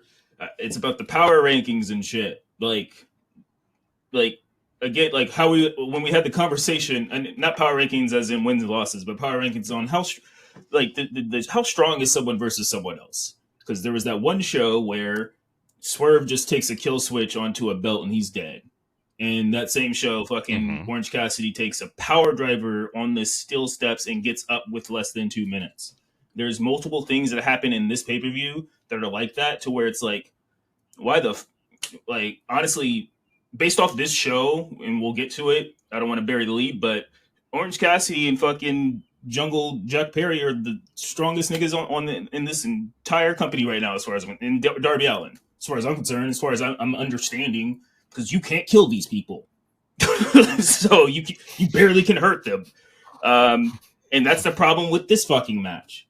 Sarita Deeb hit. I mean, I'm sorry if I'm fast forwarding, but she hit Toni Storm with her finisher outside and her finisher in the ring right after, just for a 2 count. So you're killing her finisher? Like, what was the point of that? How fucking strong is Toni Storm? And if that's the case, why is it Toni Storm after Toni Storm should go after Mercedes next then? Fuck it, be the belt collector. Niggas can't beat you. Damn. Okay. All right. You are right in the sense that Toni did look crazy fucking strong in this match. More so to where like it's not at the point to where like she's like no selling shit, but there was like, you know, the finisher did get hit on twice, where she hit the finisher twice and she kicks out. And not saying we don't see that in AEW, because we see it all the time in the men's matches, but she did look Cena strong. Right. It's like it's like it's a like whether it was Black and Gold, like Johnny Gargano, Adam Cole, like there's there's matches, and it's typically in the indies, but I feel like I feel like saying that makes it sound negative. But like, yes, there's matches where you have the false finishes and people are kicking out of finishers and shit. But also this is where the storytelling part is supposed to come into the wrestling part. Like, this is where it's supposed to mix a little bit. Because why the fuck, if I like it's like when Seth, like the Fiend, ate 13 curb stomps and then like and he just gets up. Like, it's on some Jason shit. With this, it's like, I gave you my I don't remember what her finisher is. It doesn't matter. It's my finisher. If I give you the stunner on outside of the ring, and then I give you the stunner immediately in the ring, you should be dead. You should be done. But instead, you kick out at 2, you pop right back up, and then give me 2 power drivers, and then I'm dead. Okay, wait. The power driver for the second rope was good. It's good. That shit was fucking amazing. That was dope. It's fire, and I'm not knocking Toni for doing her 2 finishers, because then I feel like I'd be a hypocrite about the Cody did Logan Paul deserve a super finisher with 3 crossroads? I'm not trying to be a hypocrite. So like the two tombstones is fire. It's her kicking out of Serena's finisher twice, and again, it's one was outside, so that means it should be more deadly. It should be. But there's also like I get what you're saying, because like you're kicking out of her finishers twice without any like story like elements to enhance that, to make that make sense. To where maybe, let's say on a collision, she got hit with the finisher twice and she lost or got pinned or whatever in a tag match or something like that. Right. To where you fast forward to, you know, Double or Nothing, she does it again in the ring for this pay-per-view and she kicked out twice, it would have more of an implications because like, oh damn, she tried to take her out like last time, it didn't work. Haha, now we can get the match going. Similar to when That Cody I finally get. kicked That out the makes Spike sense. Spear combo. He lost the Spike Spear combo Yeah, like 3 times, I think. exactly. And then on that fourth one, You're right. yeah, okay, no. Anyway, continue. I get you. Continue, my bad. Overall, like the match was good. I don't. Yeah. Besides the finish that we just talked about, that was the only like thing I did not. I guess I didn't like as much. Still very interested to see where like Toni Storm goes. This is also very interesting because like Serena was supposed to be the face in this match and she was getting booed. And I was like, oh fuck, bro. Like you can't get over when the crowd wants the heel to win. Like there's nothing that you could possibly do. And Serena was wrestling her fucking ass off of this match. Like she was getting down. But like the crowd has already made their decision on who they want to win this match and who they want to, see go forward. So you kind of knew the writing was on the wall with that. Yeah, this is why she should have lost a couple pay-per-views. Like, I don't remember if it was the Deanna one, her and Deanna 2, or if it was the Thunder Rosa one I was talking to you about. But I said in one of our older episodes, like, her character is giving off Fiend. It's the point where, like, no one wants this person. You don't want to boo this person. So whether they're, like, and this, obviously, this company has they have a thing with heels and faces here, but like you don't want to boo Toni Storm, but now Toni Storm is literally beating everybody. Right, and you don't want to get to the point to where it's unbelievable when she loses, and I don't mean unbelievable in a good way. I mean in a bad way. Like really, she lost to so and so, like especially after the run. So we got to start making it make sense. Yeah, because like who are we going to build? Like if the end game is Mariah May, then she's going to have to go on a crazy ass streak. And also she's going to have to figure out a crazy way to beat her. Because I just watched a woman give her 2 finishers, one on the outside, and it was not enough. So you're going to have to shoot. You're going to have to shoot this bitch. Like, or let me bury the lead. You might have to hit her with a truck, hit her with a bus. Because otherwise, how the hell are you beating Toni Storm? And yeah, this character is so beloved. Like, yeah, people don't want to see this character lose. And it's right. You got to do this correctly. Yeah. Otherwise, people gonna get uninterested in Toni because she's been going so long. So we gotta. I guess we'll know more. All in 2 months. So I would assume that we'll start getting a direct idea of what that looks like and who she's going up against. Yeah. At this point, I feel like she has to lose in a multi-person match or something because like. That would probably make the most sense. There's no one. I can see there's that no one on the roster. Yeah, there's no one like on the roster that's believable, unless they did Mercedes, but Mercedes is tied to another title, and I don't think they are going to do the double title shit. Although there hasn't been a woman that's done it yet, so I wouldn't be surprised. I'm sorry. I'm sorry I spoke that into existence. I don't want to see that. Yeah, you are right. I think that there's reports that they're building like stories and shit like that for Shida, so Shida should be getting back in the mix soon. Toni Storm. We don't know what the status is of Jamie Hayter. We don't know the status of Britt. Although I do think Britt's coming back during this year at some point. So we're gonna get something pretty soon. We still have I forgot her name from NWA coming over. Camille. She had been signed for a while. Camille. So we have some talent that could step in, but once again, it's stories and build up to get people interested in what's going on. So we'll see. We get Trent versus Orange Cassidy. This is the second match I think that we could have done without. It wasn't a bad match by any means, but there should have been a stipulation to this match. There should have been more than just a 1v1. Yeah, match. Because the 1v1 2 weeks ago, they were already fighting outside for 10 minutes.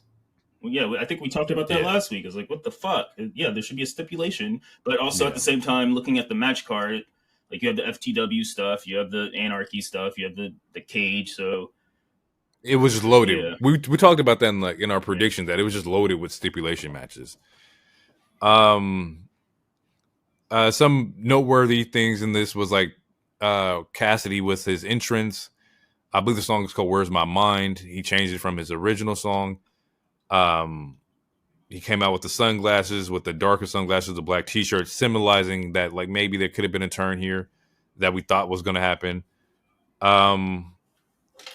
As far as that, when the match does end, Trent's supposed to be getting interviewed by Renee. He says, "No, I'm done with this shit. I'm out. I can't.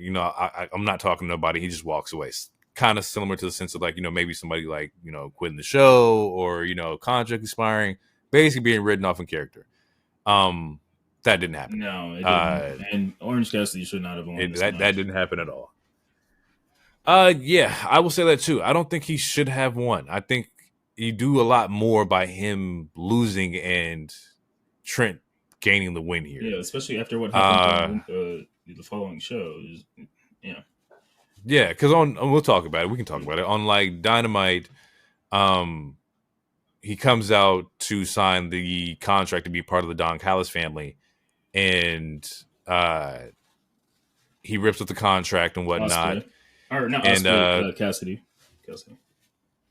Cassidy. Yeah, Cassidy rips up the contract, and spoiler alert, we get a heel stat coming out talking about how, like, she's speaking on behalf of her friend here, or her best friend, and that turns into Trent Beretta, who comes out and attacks Orange Cassidy, and he signs the contract into being involved with the Don Callis family. So Trent Beretta is going to be a part of the Don Callis family. Stat is up in the air as far as what Stat's going to be doing as of right now.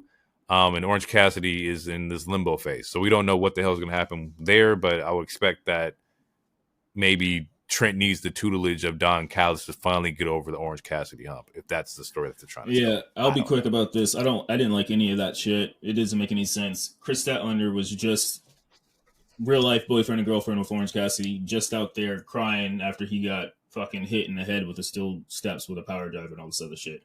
And then you betray your boyfriend for what? What is the motivation? There is none. And then again, Trent should have won this pay-per-view. Trent takes he signs the contract, and they attack Orange Cassidy, who for whatever reason is still able to come out later and do his match. Take him out of the fucking match. If you're going to give Trent heat, if you want to make him hated and make him seem strong, because you already beat him, then when he attacked Cassidy on this Dynamite, Cassidy shouldn't have showed back up. Again, power stuff, like power ranking shit. Cassidy, as of right now, Cassidy, Jungle Boy, and Darby Allin are the strongest people on this entire show, as far as I'm concerned. You can't take them down. And only one of them actually makes sense to be like that. I think with Jack, you kind of have to work him differently. No, we're going to talk about this because last he just match came now, back. because that shit, what happened is egregious, my nigga. Egregious. All right, let's get into it. But yeah, Cassidy wins. We got the Jericho.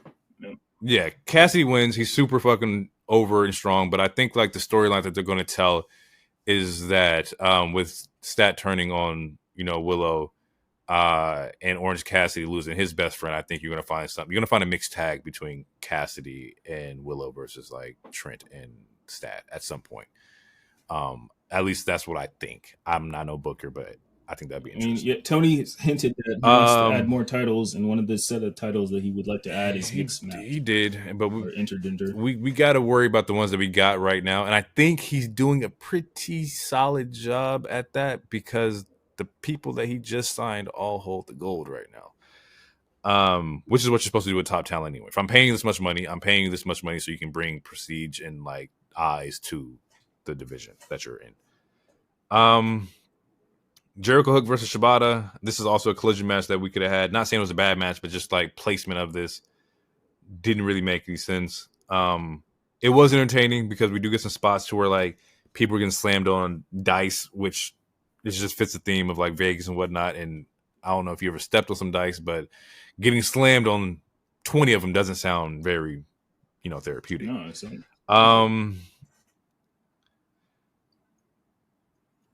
There was a Shibata table spot that he overshot like crazy. There was a lot of shit that happened in this match that he almost fucking could have died been fucking on some Final Destination shit.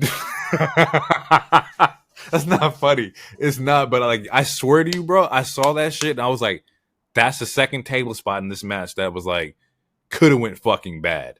Like And we're to not talk about the Shibata spot. In this match, Big Bill takes, a table spot and literally 2 inches to the left. Oh, it was him. So yeah, Right. someone almost got Final Destination, and it's like, what the fuck, you guys? It was Big Bill. Like, that shit. That shit was fucking crazy. But that also would have been like some freak accident shit. It wasn't like intentional. Well, it was just like the way the table just broke. Like that was fucking insane. Jericho is over. He get not over, but he gets saved by bounty hunter Keith. I saw mixed reaction. Not mixed. I saw a lot of like, fuck, bro. Like, why is he with Jericho? Here we go, another one in the Jericho vortex. And I was like, oh, yeah, first right. Black guy to be a part of this crew, I think. So sure, at least that's something. Yeah, and it's kind of crazy because like I thought this was gonna be like I thought it was Scorpio Sky. I thought this is what the promo that he had on at the Collision that week before. I thought this is what that was leading into, or 2 weeks before, and it was not. So I was like, okay, well, if it's not Scorpio Sky, who the fuck is under this mask? It was Brian Keith, and I was even more confused. But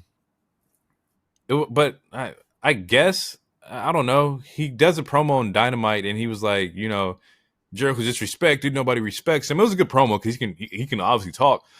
But it's just for his like motivation to help Jericho. I just didn't really like understand it. Yeah, no, it's the same shit as the appreciation. The whole appreciation society was about respected Jericho.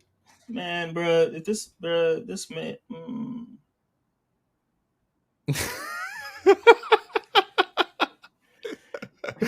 Oh fuck yeah, I don't know, man. This one kind of took me out the loop. I will say that a good thing that's coming out of this feud is that on Dynamite, Hook comes out to confront Jericho again, but this time he's met by Joe, and Joe takes him by the shoulders and gets him out of there. Like he whispers into his ear, Hook just leaves with Hook leaves with Joe.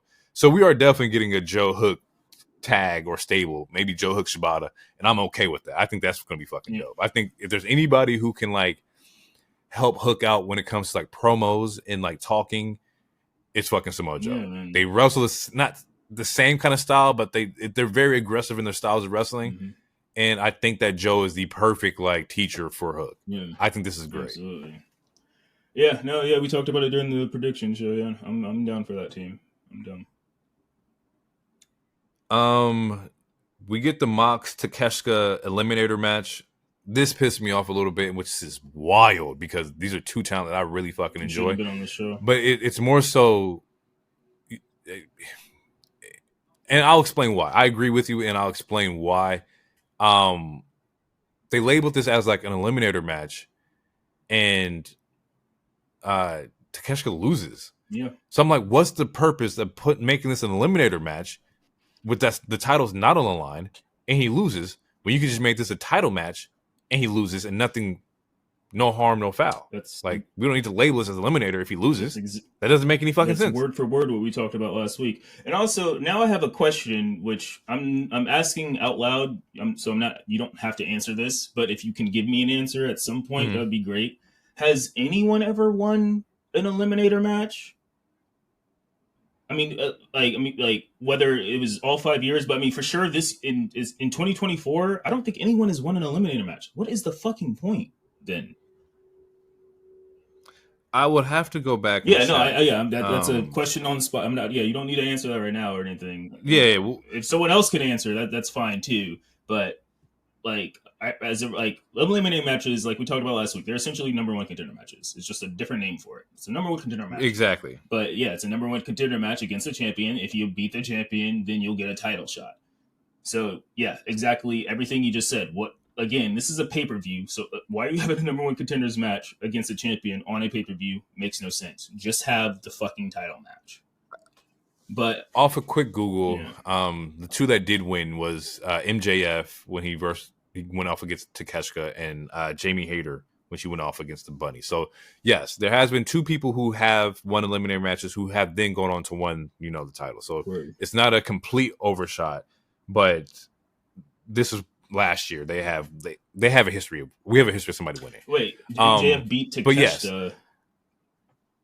Okay, but Takeshita wasn't a champion at that point. So that's a different kind. It's an eliminator, but that's a different kind of eliminator versus like what we just saw with Moxley and Takeshita. Or like a champion eliminator. yeah, okay, Yeah, yes, okay. So there's eliminators and then there's champion eliminators. Sweet Christmas, just correct. yeah. That's just too much. That's just a hat on top but of it's a hat. done. Yeah, it's done when two top talent have the same record, and like, okay, well, one of us has to be the number one contender, so we'll just duke it out. We're both 13-0. Let's just fucking duke it out, and then whoever wins goes on to face the champion. That makes sense. But yes, facing the champion doesn't make sense. Like when Dustin Rhodes fought Samoa Joe the week of Mania, or then there was the fucking the other couple weeks ago, Swerve versus the fuck that Don Cal. Fletcher. Yeah, for what? He didn't win a single match. I don't know. It's just it's weird. You're not wrong. When it comes to first seed and like, 2 seed, no, that makes sense. Like that actually makes sense. But eliminators versus the actual champion, to me, it just doesn't. It doesn't make any sense. And I don't know if this was the first version of that. Like this year, I don't know if this was just like the champion versus like somebody for an eliminator, because like the Swerve match was a championship match. The one versus Dustin Rhodes was this is the first time the one versus Fletcher was an eliminator. It was an eliminator. Okay, I got to take Swerve versus Fletcher. Okay, I'm pretty sure that was an eliminator. Yeah. And then Dustin Rhodes versus Samoa Joe Mania weekend, that was an eliminator. And then this one was an eliminator. So at least this year, there's been 3 eliminators. They've done 3 against champions. I don't think if that's the case, and I have to go back and do my research. But if that's the case, then I don't really like the idea of championship eliminators, unless the non-champion is winning, then that makes sense. But like, if the champion just wins, then just put the title on the line. Exactly. Like you're just saying, you're just throwing in extra words for no reason. We also got to throw in Mox in that unbeatable category too. And I love Mox, but there's some shit that's like, he was beat down, shoulder bruised. He had no arm, and he still beat like a healthy Takeshita. Yeah, you're my guy, Mox, and I love Jon Moxley, but like this, come on, especially in an eliminator match that doesn't really make any sense to like for Takeshita to lose, unless this is just a New Japan thing. Well, maybe it's like they didn't want this. Yeah, no, sorry to cut you off. No, because we talked about it last week. I do think that there is some truth to that. But then I feel like, okay, let's say that's 100% truth. Back to you and I's original point, if that's the case, this could have just been a Dynamite main event then. Take this off the fucking card. It's true. Which is why it takes it off the absolutely. Absolutely. You're not wrong. I'm with you. Yeah. We get into this bullshit. Copeland versus Malakai fucking Black. Bullshit. This was great up until Shit. Cope comes out with the Brood entrance. He comes out with the new song. I forgot what it was, but it's on my Spotify playlist because this shit was fucking hard. I definitely put this in the gym playlist. Comes out to the Brood. Cope is the black or the red light and the evil spooky shit. Immediately into the match, Malakai gets barbed wire into the head. He's the first one to start bleeding. We get some Cope doing power bombs against the cage. Like they're actually trying to like body each other in here. The sun flips off the ropes into the table by Malister. Like just really dope fucking spots. Until we get this is funny. My notes I says, Copeland is tripping. Malakai gets wrapped into the barbed wire, and he's on top of the table. Cope then climbs the fucking cage, and from what they say, is like it's a 15-foot drop, 15 to 20. I'm watching this man climb this cage. It's definitely 20 for I'm sure. Sure it's 20. But I'm watching this man climb this shit. I'm like, what angle is he doing here? I thought Malakai was going to get up. You know how people get up and pull the leg down? No, he just kept climbing. And I'm like, he's not about to fucking jump off of the fucking cage. Like, no way Copeland at age 50 is about to do this shit. And and as it's happening, I'm thinking about like spots that he can do if this is going to be the case. That's the safest for him because of his neck injury. And I don't know what that looks like right now. I don't know if he can take, a good, solid, hard bump. But he's up there, and I'm like, okay, maybe he does. He's not doing a backdrop. That's not gonna, or like a Darby coffin drop. He's not doing a fucking splash. I'm like, okay, maybe a leg drop makes the most sense here. If you can hit him like in the middle or like upper chest area, you can go through the table with a leg drop. I'm okay with that. This man does none of that shit. He jumps off the goddamn cage 2 feet down for an elbow drop. Dumbest shit in the world. Like he is too smart. He is too educated in this field to have done that. And the only reason I think the reason he did that was, I think he got scared or he hesitated at the very last second. But I think he hesitated. What he should have done. I mean, he shouldn't have done the spot at all. Let's just cut to the. He shouldn't have never done the spot. But if anything, he should have just did a frog splash, or just a regular splash. That's what I'm thinking. Like, because you can protect your neck. But at the same time, the nigga was wrapped in barbed wire. He's like, I can't take the barbed wire to the chest. But that's a way better alternative to what ended up happening, and he ends up fucking breaking his fucking leg. Yeah, which is absolutely insane. He breaks his tibia and something else. But they still finished the match, and he still went over. And everybody, he did. And before all that, if I'm not mistaken, he kicked out of so much shit. He kicked out of the I don't know what they call it in this on AEW, but he kicked out the black mass. He kicked out of a table spot, and it's like, and like I've listened to, like how I tell you, I listened to multiple different shows, like, and this was I did not notice this until I heard it from two different types of different people in different parts of the land. He has since he's come back to wrestling as a whole, the only feud he has lost is the one against Roman Reigns. He ain't put nobody over. He has not put any single fucking person over. I saw that shit too. He ain't put nobody over. And if I had known that prior to going into like our predictions, I would have said something differently. But they're absolutely right. He has not put anybody over, especially when he be talking about, I'm here to put the young guys over, put somebody in the spotlight. And it's like, you ain't put nobody over yet. No, like he should have lost. He should have lost against Finn. I did see that shit too. He should have lost this fucking match. Finn, absolutely. He's won every single fucking feud that he's been a part of. Yeah, and it's but people have the nerve to call Becky Hogan and shit and all this other stuff. But this old head also. Anyway. Yeah. He breaks his leg. He's continuing the match because after that we get the biggest fucking sell of House of Black siding with Cope, and at that moment, the selling that Malakai was doing, I was like, damn, this is actually happening. And it turns out it was just they got us. It was sold very fucking well. That House of Black did not turn on Malakai. They end up attacking Cope. They get him back into the ring, and we get somebody punching through the bottom of the ring, and we get a gangrel, which I called that shit. Yeah, I said it. I said it was gonna happen, and it worked. It looked good. He looked good with the spots that he was doing. It helped the crowd fucking popped. Like, I was okay with it. Like, that shit was kind of cool. That was really cool to see. It was cool. Yeah, it was. I have no complaints about it.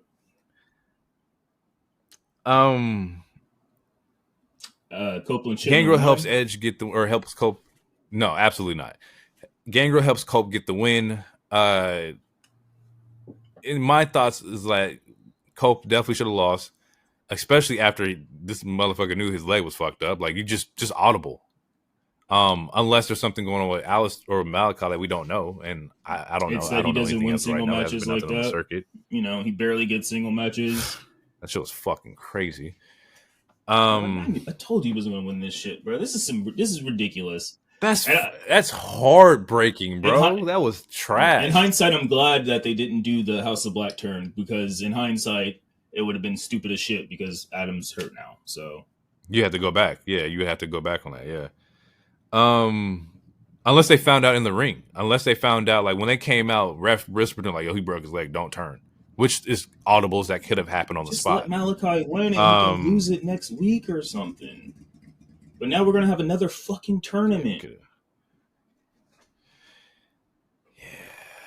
So, I mean, we're gonna talk about that real quick too. I did see that after this match that the article popped up from Chris Van Vliet, and he was talking about how Cope wanted to get Gangrel for 39, but nobody at Mania was like going for it. I think the quote was, "Nobody even knows who he is," kind of thing, and that unfortunate. Because I don't know. Goddamn Terminator. At Mania, like WWE fans would have known who Gangrel was. Just at least I would hope so. Yeah, no, Or maybe they wouldn't. I don't I fucking think know. But it was just a little. It was a little like disheartening to hear. Yeah, and yeah, I mean that art in that interview came up before the show, and that's why I didn't even question your guess, because to me that was a spoiler. But yeah, no, I again, like, when it comes to wrestlers, and I treat them like actors. I take everything with a grain of salt. I can't imagine Triple H saying no one knows who Gangrel is. Maybe Vince or something. No, I think that's a VK. Yeah, like, I know who, like, yeah, they could easily have done it. Especially because he would have attacked. It would have been a 1-for-1 exactly what would have happened during the Hell in a Cell against Finn. So Absolutely, yeah. I did mention the finish of this match it wasn't a pin. It was a crossface and the barbed wire, and Malakai just like passed out. He didn't tap. He was just out cold kind of thing. Yeah, so, which is frustrating also. It was still like a protected finish, but it could have been a solid win for like Malakai. I mean, he didn't tap, but he put a nigga to sleep, bro. Like, that ain't that protected to me. And also, Malakai knows legit combat sports, bro. I don't like. Well, actually, no. The reason they probably, it's not his first time choking somebody out, but again, yeah, no. The reason they did it is probably because he couldn't hit the spear. So yeah, you might be right. I just don't audible to finish because you can't do what he that you could be right, and that's if it's audible, because Malakai. Speaking of tournaments, it would have been some bullshit. True. So. Absolutely. The tournaments was announced for the Owen Hart Cup. The winners of the men's and women's division, similar to the King of the Ring, will go off to have championship matches at All In. So that tournament, I think they said kicks off in July. I think. Okay. I have another history. I think I have a history question for you. Because I don't know. Okay, here we go. Is this the third one or second one? Owen Hart tournament, and then this second part of that question is, because I remember the first one, it was Adam Cole and Britt Baker, and if to my knowledge they didn't get title matches. So is this no? So okay, so this is a new stipulation. And then Willow won one. I thought Willow was. I think this is the third one. Okay, so this is the third one. So I guess so. Did the stipulation happen in the second one?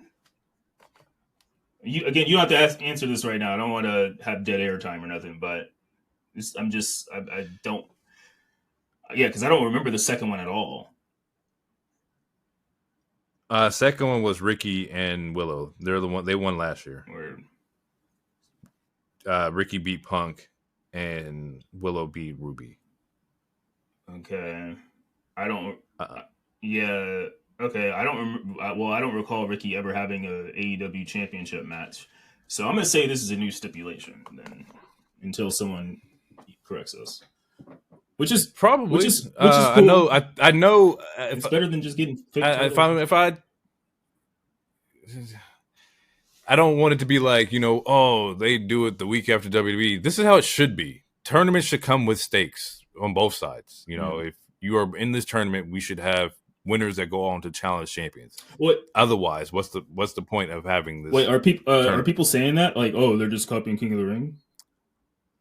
I saw some of those comments. Yeah, no, that's bullshit. Especially because the King of the Ring one is an old one that they finally brought back. But no, I wouldn't say this is copying. I think it's fine. It needs stakes. It needs more stakes than just a prop title that you're never going to see on TV. Because Adam Cole and Britt had that title for like a week or two, and then it didn't do anything. Yeah, I think with something called the Owen Hart Cup, it needs to have a title attached to it. Owen Hart's a fucking legend. Like, let's make this a prestige fucking event. Um, it's interesting because the winners are going to challenge at All In. So I have no idea what the fuck is going to happen at All In. I thought I knew it was going to happen at All In, but that proved to be wrong. Yeah, we'll talk about that in the next match. Next up is CEO Mercedes Moné versus Willow Nightingale, and off the rip, Mercedes did not lose a step at all. She still looks great in the fucking ring. Willow is also fucking amazing. I went into the strongly wanting Willow to retain, and she proved why she should retain because she was just as fucking dominant in the match. For a good majority of the good first half of the match, she was in there like fucking dominating. Like, it wasn't until Mercedes takes the David versus Goliath approach of, like, you know, just knocking out limbs, you know, knocking out her knees and her legs and stuff like that. But Yeah. Willow is fucking amazing. Mercedes amazing. Gear for both women was fucking fire. We get, you know, Dr. Bombs early. Electric chair drops into the like German suplexes. Like, Willow is just on fucking point. We get, like, you know, what you got? I was gonna say, yeah, no, good match. Both women did great for what it was. I don't.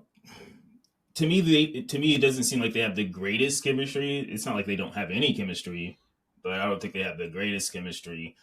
And then also Mercedes needs to change that finisher, man. It's too It's Yeah, way too convoluted. Like, I it's too convoluted. that was gonna be my take, is that she ends up hitting her new finisher to secure the win in this. But it was just the setup of it. Like, I was impressed that she was carrying, you know, Willow to the middle of the ring while she was doing it. But it's like, you can't do that on everybody night in, night out. Like, Yeah. that's not a one that you can just pull off like at any given moment. So she needs like Well, to either be fair, that and like a secondary finisher I think Willow, or something. besides Nyla Rose, who can't remember the last time she was on Dynamite TV. I think Willow is one of the heavier weights in the women's division there, so hitting the finisher shouldn't be too complicated. It's just that it depends on who sells it, and also, again, it's convoluted. The setup just takes, it's awkward. It doesn't make any sense. Yeah, because like she hooks the arms from the back and then And like the spin. they have to hook their Yeah, legs it's around your legs, and then, yeah, you have to spin. I don't know, yeah it's just convoluted. Like, it looked cool the first couple times against the smaller, more petite, the like smaller Joshi smaller talent. Which, talent. I mean, again, like, they're like, but Nia Rose and She Willow, did it on Sky Blue this week and it looked good on Sky yeah, Blue too. and Sky Blue, again, yeah, because, I mean, most of their division is women that are in the same body build with her. Again, yeah, Willow and Nyla are probably the bigger ladies in the division, but even then, it's still just a, again, convoluted ass move. Just, I don't know. Yeah. Like, what's It would either way, like, finish the match. The match is overall good. I do think we both agree that she definitely like look at different setups of like finishers, and we just fans, so we don't really know shit. But from the optics, it was like, damn, maybe you should, you know, try something different. We get Stokely spazzing on Willow after the match. As he's spazzing on Willow, Stat comes out and pushes, you know, Stokely to the ground. At that moment, it's like, okay, well, Stat is choosing Willow over Stoke. And then as they walk up the stage, as Stat's walking stage, Stat attacks Willow and or turns on Willow and joins Stokely. So now we have Willow losing her best friends at the end of this match, which shows you where they're going with their next story. Yeah. And now we have Stat on this heel warpath with Stoke. Yeah, I'm not happy with it. I mean, it was very predictable. I assume Stat was the one that attacked Mercedes in the dark weeks ago, which we'll find out that it wasn't her. But this attack should not have happened on the show. Like, one of AEW's problems when it does come to like big moments is that sometimes they don't let shit. They don't let shit breathe. Like this. Like we should have solely like fixated on Mercedes celebrating her win, and Willow and her team of Stoke and Chris looking concerned, maybe side eyeing her. But this attack should have happened on Wednesday. Like they don't let shit breathe. Like when Adam Cole debuted, then fucking Daniel debuts 3 minutes after. Like you gotta let shit breathe. That's how you create the fucking moments. But yeah, and yeah, it is true. Yes. I agree that it should have like been spaced out. Yeah. But Willow did a great job. She shows why she's a star. The crowds have loved her over the weeks. Like she's one of the talent that the audience chose. She wasn't forced down their throats. Like they chose Willow. They love Willow. Everyone loves Willow. She seems like a really awesome ass person. I feel a little bad in the sense that like it was pretty predictable that she was going to be a transitional champion. She had that title for 30 days, but yeah, you called it out. Yeah. Again, it's also Mercedes. You kind of had to do the job. I just hope she doesn't get super forgotten about, pushed down. We'll see what happens around All In, but hopefully she stays in that top spot because she has been really dependable, really reliable. Again, fans love her. She's over, so she worked her ass off to get there. I think, and maybe I'm looking at it from the sense that maybe Willow kind of like outperformed the TBS championship. Like maybe she is supposed to be that main women's title, like, division and whatnot. Because I look at TBS championship as like a women's like IC belt, to where it's like good for mid-carders to like get in and get your feet wet. And from there, if you do have main level talent and, attraction, we can just push you into like that women's category. Yeah. The only, you're not wrong. The only caveat though, is that now Mercedes has that mid-card. Like, so, and we know exactly because we're not a dumb audience. We know that she got paid a lot of money. We know that she's a star because that's how they present her. So that makes that mid-card title feel equally just as important as the other title. As it should, just like almost a little bit. Yeah. Well, it depends on the show because sometimes which is a problem. But it's a good thing that they do make the mid cards feel important, similar to what Gunther did with IC and all this other shit. But you can't also you have to make the main titles feel important, which was been my complaint with Swerve stuff versus like Moxley. Like it seems like the New Japan title is more important because Moxley has it, and Moxley is one of their main motherfuckers. Like second, and I think he has the most reigns with AEW. I know what they're going blah blah blah. But I think I know what they're doing, and we'll get into Swerve. I know what they're trying to do here. At least I think. Okay. So like, great match between the women. Once again, you pay these people to be stars. Mm-hmm. So now we got Okada with a belt, Ospreay with a belt, Mercedes with a belt. It makes sense. These are the ones we just paid. We need them to usher in this new TV deal. We need them to usher in this audience. You guys are the ones that people wanted to see, so we're gonna keep pushing y'all. We had Swerve versus Christian Cage. This was a good initial like title defense for Swerve. It wasn't like a terrible match by any means. It was a good match. He had a power bomb. He had a scoop slam into a power bomb that was like fucking like insane, or a power bomb to a scoop slam that was fucking dope in here. It reminded me of like one of those created finishers that you used to do in like SmackDown versus Raw. Like you just create the most loopy fucking shit and somehow it end up into a suplex. You start in like a Hurricanrana and then end up in an F5. There's a little bit of interference from Mama Wayne in this. Everyone and their mom came out. It was Brian Cage came out. But it ends up kicking. Yeah. Nick came out. Brian Cage came out? Yeah. If I remember correctly, Brian Cage came out. Nick Wayne came out. Nick Wayne's mom came out. Nana, I believe, came out. And I don't think Killswitch did. I got Killswitch, Mama Wayne, and Nick Wayne. I ain't got on Brian Cage. I must have missed that. That'd have been crazy. I could have sworn he did because he was part of the mogul stuff, but maybe I'm tripping. Could have sworn he also came out, but there's some interference in this match. They kicked Nana out because it makes it look like Nana was the one causing the chaos and interference. That wasn't the case. Eventually, everybody gets kicked out from ringside. Nana comes out chasing, I believe, somebody with a steel pipe. to like out the crowd or whatnot, or through the crowd. Dope spot in this match was the mid-air house call. Like Cage was going for a spear, Swerve goes for the fucking house call. Dope fucking spot. Dope fucking like the way it was shot. Solid. Yeah. And he ends up getting the win over Christian Cage here. On Dynamite, he has a match with Killswitch, which overall not a bad match, but Killswitch took 2 house calls, I believe, in this match, or 2 stomps, and it ended on a house call. Like, it just made Killswitch look like some Jurassic Park like T-Rex monster you couldn't defeat. So I'm pretty sure that puts like a bow on, and that's true.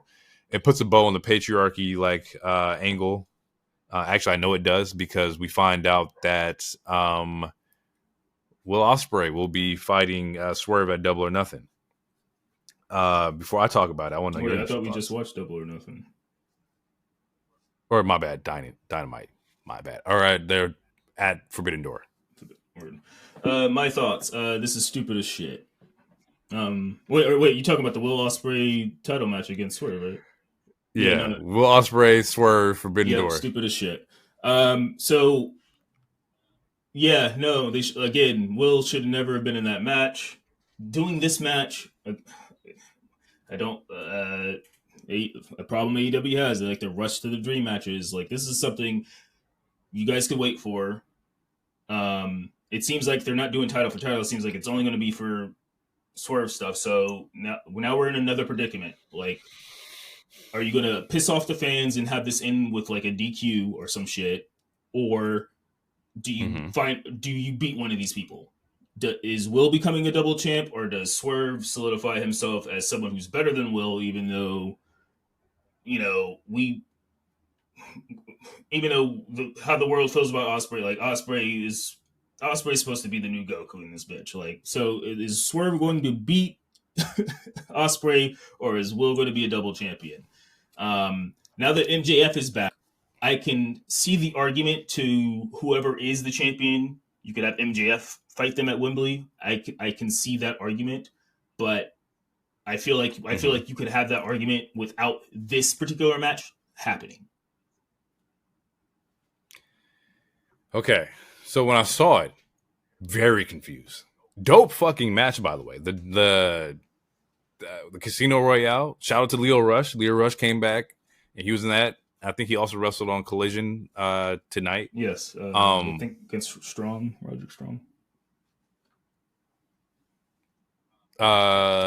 Yes. Also, shout out to Hechicero. Dope fucking superstar. He came out fucking killing shit. Love him fucking wrestling. Need more of that. But yeah, Will Ospreay ends up winning this, and I watched it and I was like, okay, now what? What the fuck do we do here? I thought it was gonna be Wembley. Everybody's like, okay, they're gonna battle out, Wembley, and like, nope, we're gonna get this shit this month in fucking New York. So here's my thing. I think it's gonna be the latter. I think he's gonna end up beating Will. Similar to what we said, that like you need people to take off to make you serious. Like, you need a solid one where like, oh shit, he beat Will Ospreay. He's the fucking AEW champion. I think this does more for Swerve than it does anything for Will. And I think it does more for AEW in the sense of like, hey, we can super level, Swerve up as our AEW champion if he beats the person that nobody thinks he's going to beat. They have history before where they've wrestled plenty of times before on like the indie circuit and whatnot. They have a pod together where they talk about wrestling each other, and you can tell they're really good friends. So they have great chemistry, or they don't have a pod together, but he's on the episode of his pod. And you can tell they have really good chemistry there. One thing I did notice from when I did listen to like the episode of Will and Swerve is that their ultimate goal is just to put AEW on the map, no matter what it looks like. And so I strongly feel like that's probably what they're going to do, is blow this shit up to the fucking moon. It's going to be a great fucking match between the two. I don't want it to end in a draw. Could I see it doing it because AEW has a history of that? Yes. But I think it does more for AEW and Swerve as a champion if he does get this win on Ospreay. Based on that pitch, I can see it. And my thing is, it's too logical. So I do not think they're going to do it. um, no, yeah, that's too logical. Because it's similar to like Cody versus Logan, and yeah, and this would be a good. This would shut down the transitional conversation. Yeah, if he beat Will, it's Absolutely. not gonna hurt Will if he lost. But yeah, no man, I think that's too logical. So yeah, I feel like No, I it feel like is it. because I try to use logic for Copeland and Malakai. That shit didn't work. Yeah, See how that shit yeah, turned I think out? it's either going to be a draw or Swerve wins, but he wins. Will's He double. wins because of uh interference. Maybe Callis finally fucks up, and then we start the him versus the Callis feud or something. But yeah, I don't know. I don't think Will's losing clean, so I think it's going to be a draw or it's going to be interference, Oof. and they'll run it back at Wembley, or I don't know. But They can't because the winner of the cup, unless Will is in the cup in oh July, yeah, well shit. I honestly, which him winning the Casino Royale and then him winning the own cup back to back would be like some booking yourself kind of shit. Like that's kind of crazy. yeah. Well, we got to see who's in a tournament. Fuck, MJF might win that Owen Hart. Honestly, That's true too. We're gonna see. Yeah. Very interesting shit happening with Swerve and like his title reign or like where that's gonna go. But now we get to the main event, the last match of the show, Anarchy in the fucking arena, and it was just that. I don't know what I was expecting from this match. I can tell you it wasn't this, but it was fun as fuck to watch as a fucking like a viewer. Chaotic as fuck, very fun. This was after all the wrestling graps and raps you got in this pay per view. This was just pure fucking bullshit, like pure whatever you can think of. It happened in this match. Entrances don't even happen. I think one entrance does. I think the Young Bucks entrances does, and then after that they just come out scrapping. yeah. They I make knew a this shit bit. was gonna be They crazy do a when. bit about Brian coming out, and they're like, it costs $250,000 every time this song plays or some shit.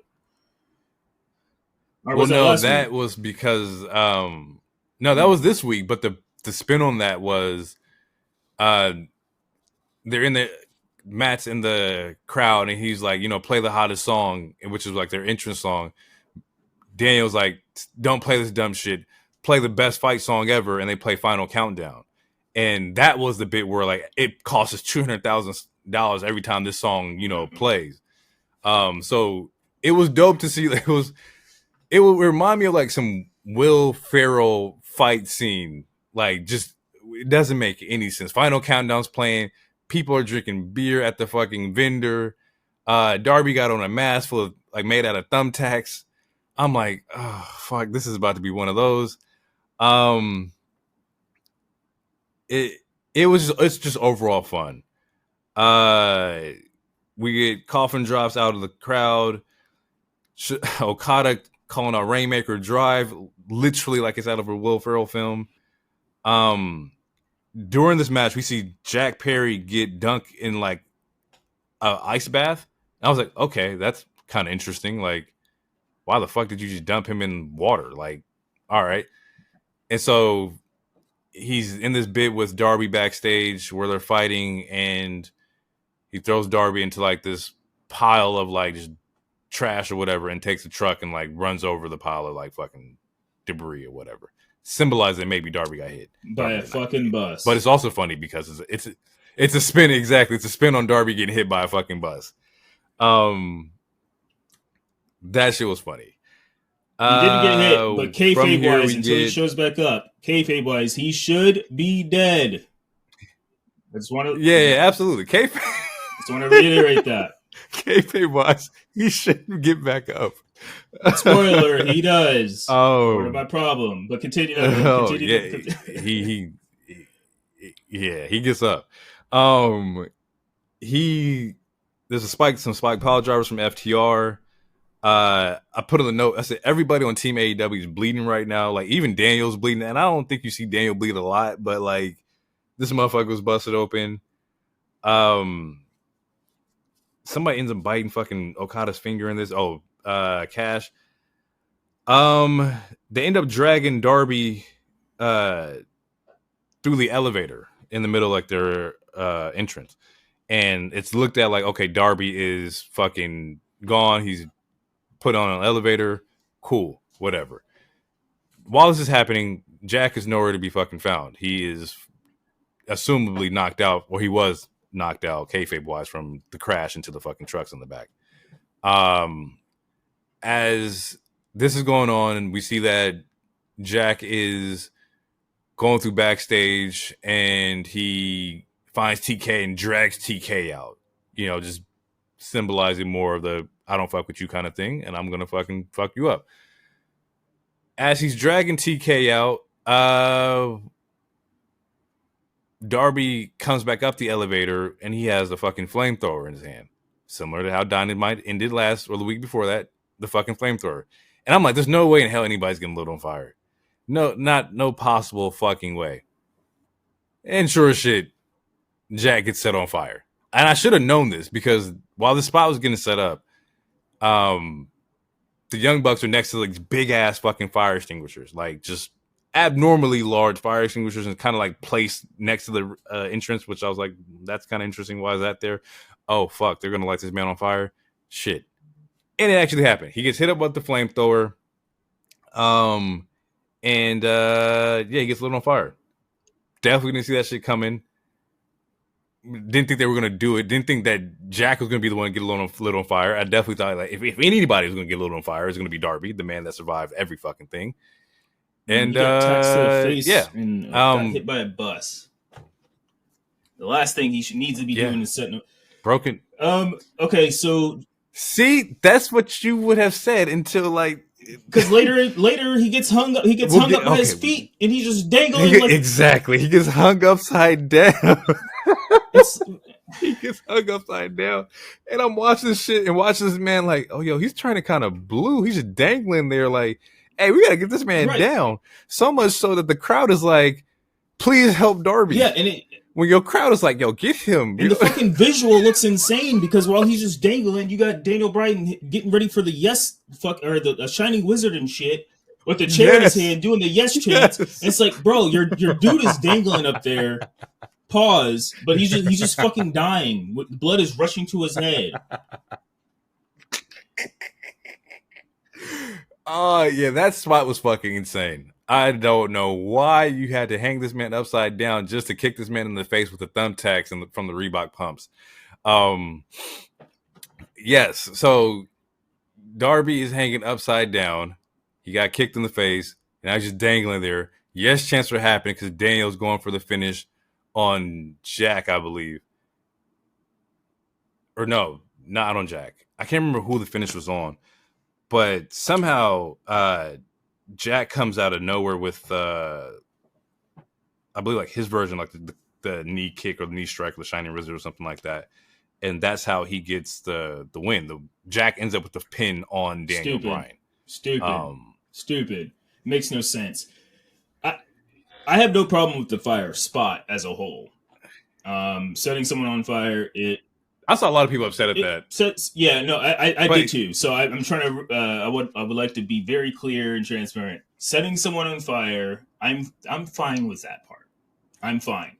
The picture, like, they didn't get a good amount of stills. Sorry, because of Jack wasn't super suited up for a fire spot. So like when he got set on fire, he's kind of just like flailing really fast. So it's kind of hard to like get some good real still pictures, but there's a couple good shots. That's neither here or there. My problem with the whole fire spot is the fucking ending of this match. He should be kayfabe gone. He should not be in the match.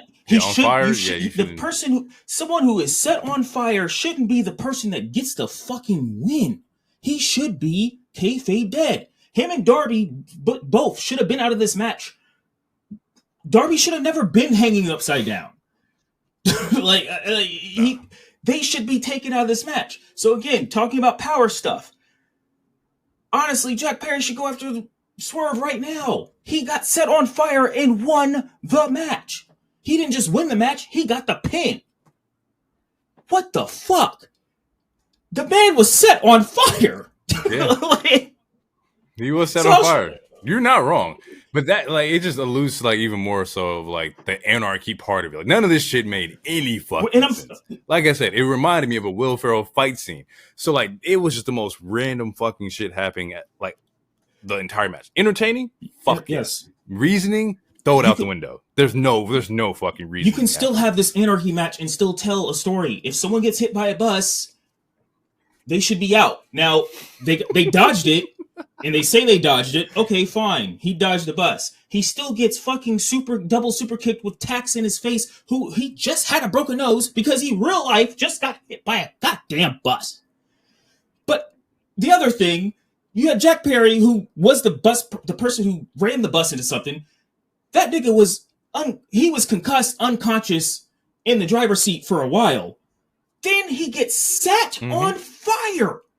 I don't know how else to say this, with a flamethrower, and he's still the person that wins the match. You can still have. This was some video game shit. This shit was it was so out of like just reality. There's no reality in this. All I'm saying, but I think that's also the fun part about it. Is that like we can still have the fun and anarchy, but there could still be a thread to it. Someone who gets set on fire shouldn't be the person that's ending the match. They should be the last person getting up, being like, "Oh fuck, whoa, bro, we won." Like, yeah, we won, bro. You've been out for a while because you got a concussion and you were set on fire. All I'm saying, they didn't have to change a single spot. All I'm saying is they could sell those spots better. You can keep every single frame. I will give you that. So if he had got up and he was just stumbling to a crisp and just rolled in and just threw an arm over, cool, he gets the fucking win. But the fact that he did it, he got up, he had a finisher, and then got the win, that was the issue. If he had got a more in story, like, damn, I'm crawling to this bitch, but I'm going to get this goddamn win. It wouldn't have been that big of an issue. We should not have seen him until the bell rung. He got sat on fire. Okay. You want him completely out. Yes, he got sat on fire. Again, how do you raise the stakes? I'm sorry, but again, someone is going to have to get shot next pay-per-view. Because how else do you raise the stakes? A nigga got set on fire. And still won. So your regular swerve stomp can't kill me if like I got set on fire and came back. I get it. He should never lose another match. As far as I'm concerned, he got set on fire, bro. Set on fire and hit and concussed. You can the Fiend got set on fire. He was at least gone for 2 weeks, and he's a demon. It's true. This is true. That's also funny too, because like that's what I've seen is that people like were on AEW for doing the fire spot. Which, if you go back and look at it carefully, they dunked Jack in the water, which was to get him wet enough to get lit on fire. And when he came back, he was gelled the fuck up. Yeah. Like he had on fireproof pants, which I noticed. Arms were gelled up, hair was gelled up. Like he was in fireproof like gel, and then he got lit on fire. So if anybody's listening to this right now, if you go back and look at it, all the steps and precautions was there.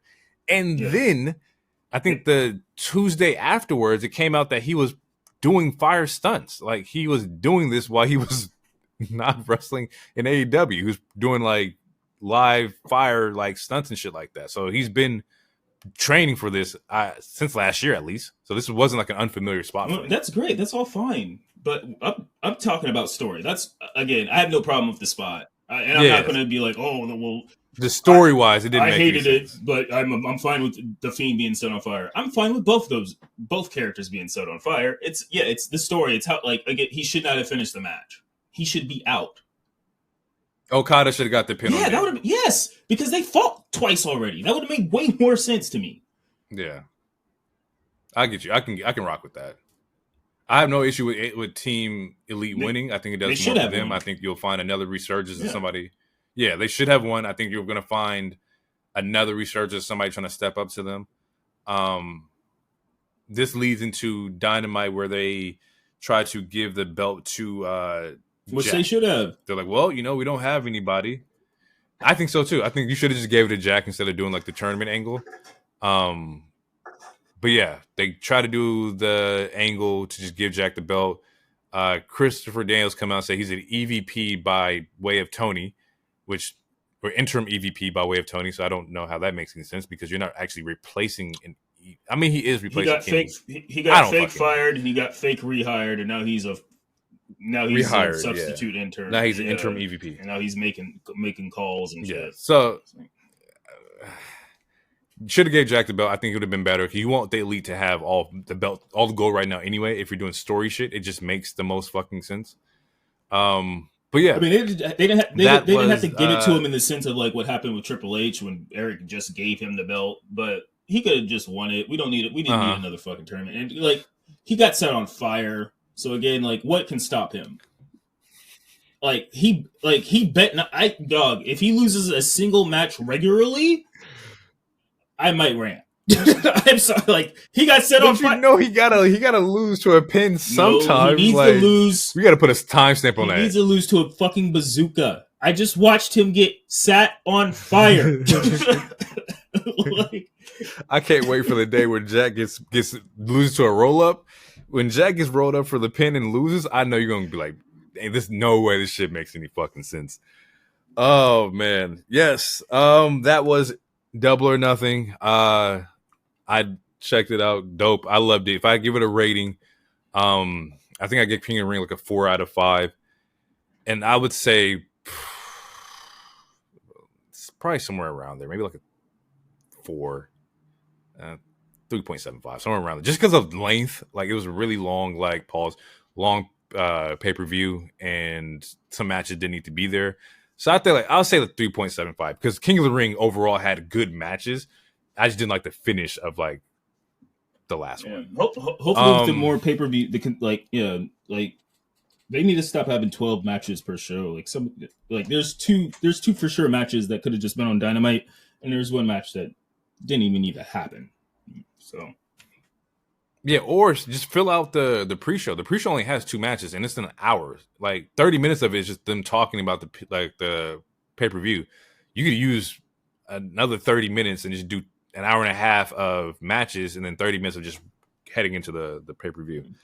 Overall, like I said, dope event. I enjoyed it. Can't wait for the next one, which will be Forbidden Door in New York. We also have Clash of the Castle coming up in 2 weeks. So be on the lookout for that. We'll give our predictions on that. Hopefully we can get a match card before the PLE. That way we can give y'all predictions, because sometimes like just timing, it just doesn't add up. Next week's episode, we'll be back to our regular scheduled programming where we'll cover all 3 shows. So be on the lookout for that as well. Before we head out of here, you got anything you want to say? You want to get off your chest? No, thank you guys for listening. Share with your friends, like and subscribe, talk to us. Yeah, thank you guys. Yeah. We will catch you guys in the next one. It's been real. Peace out.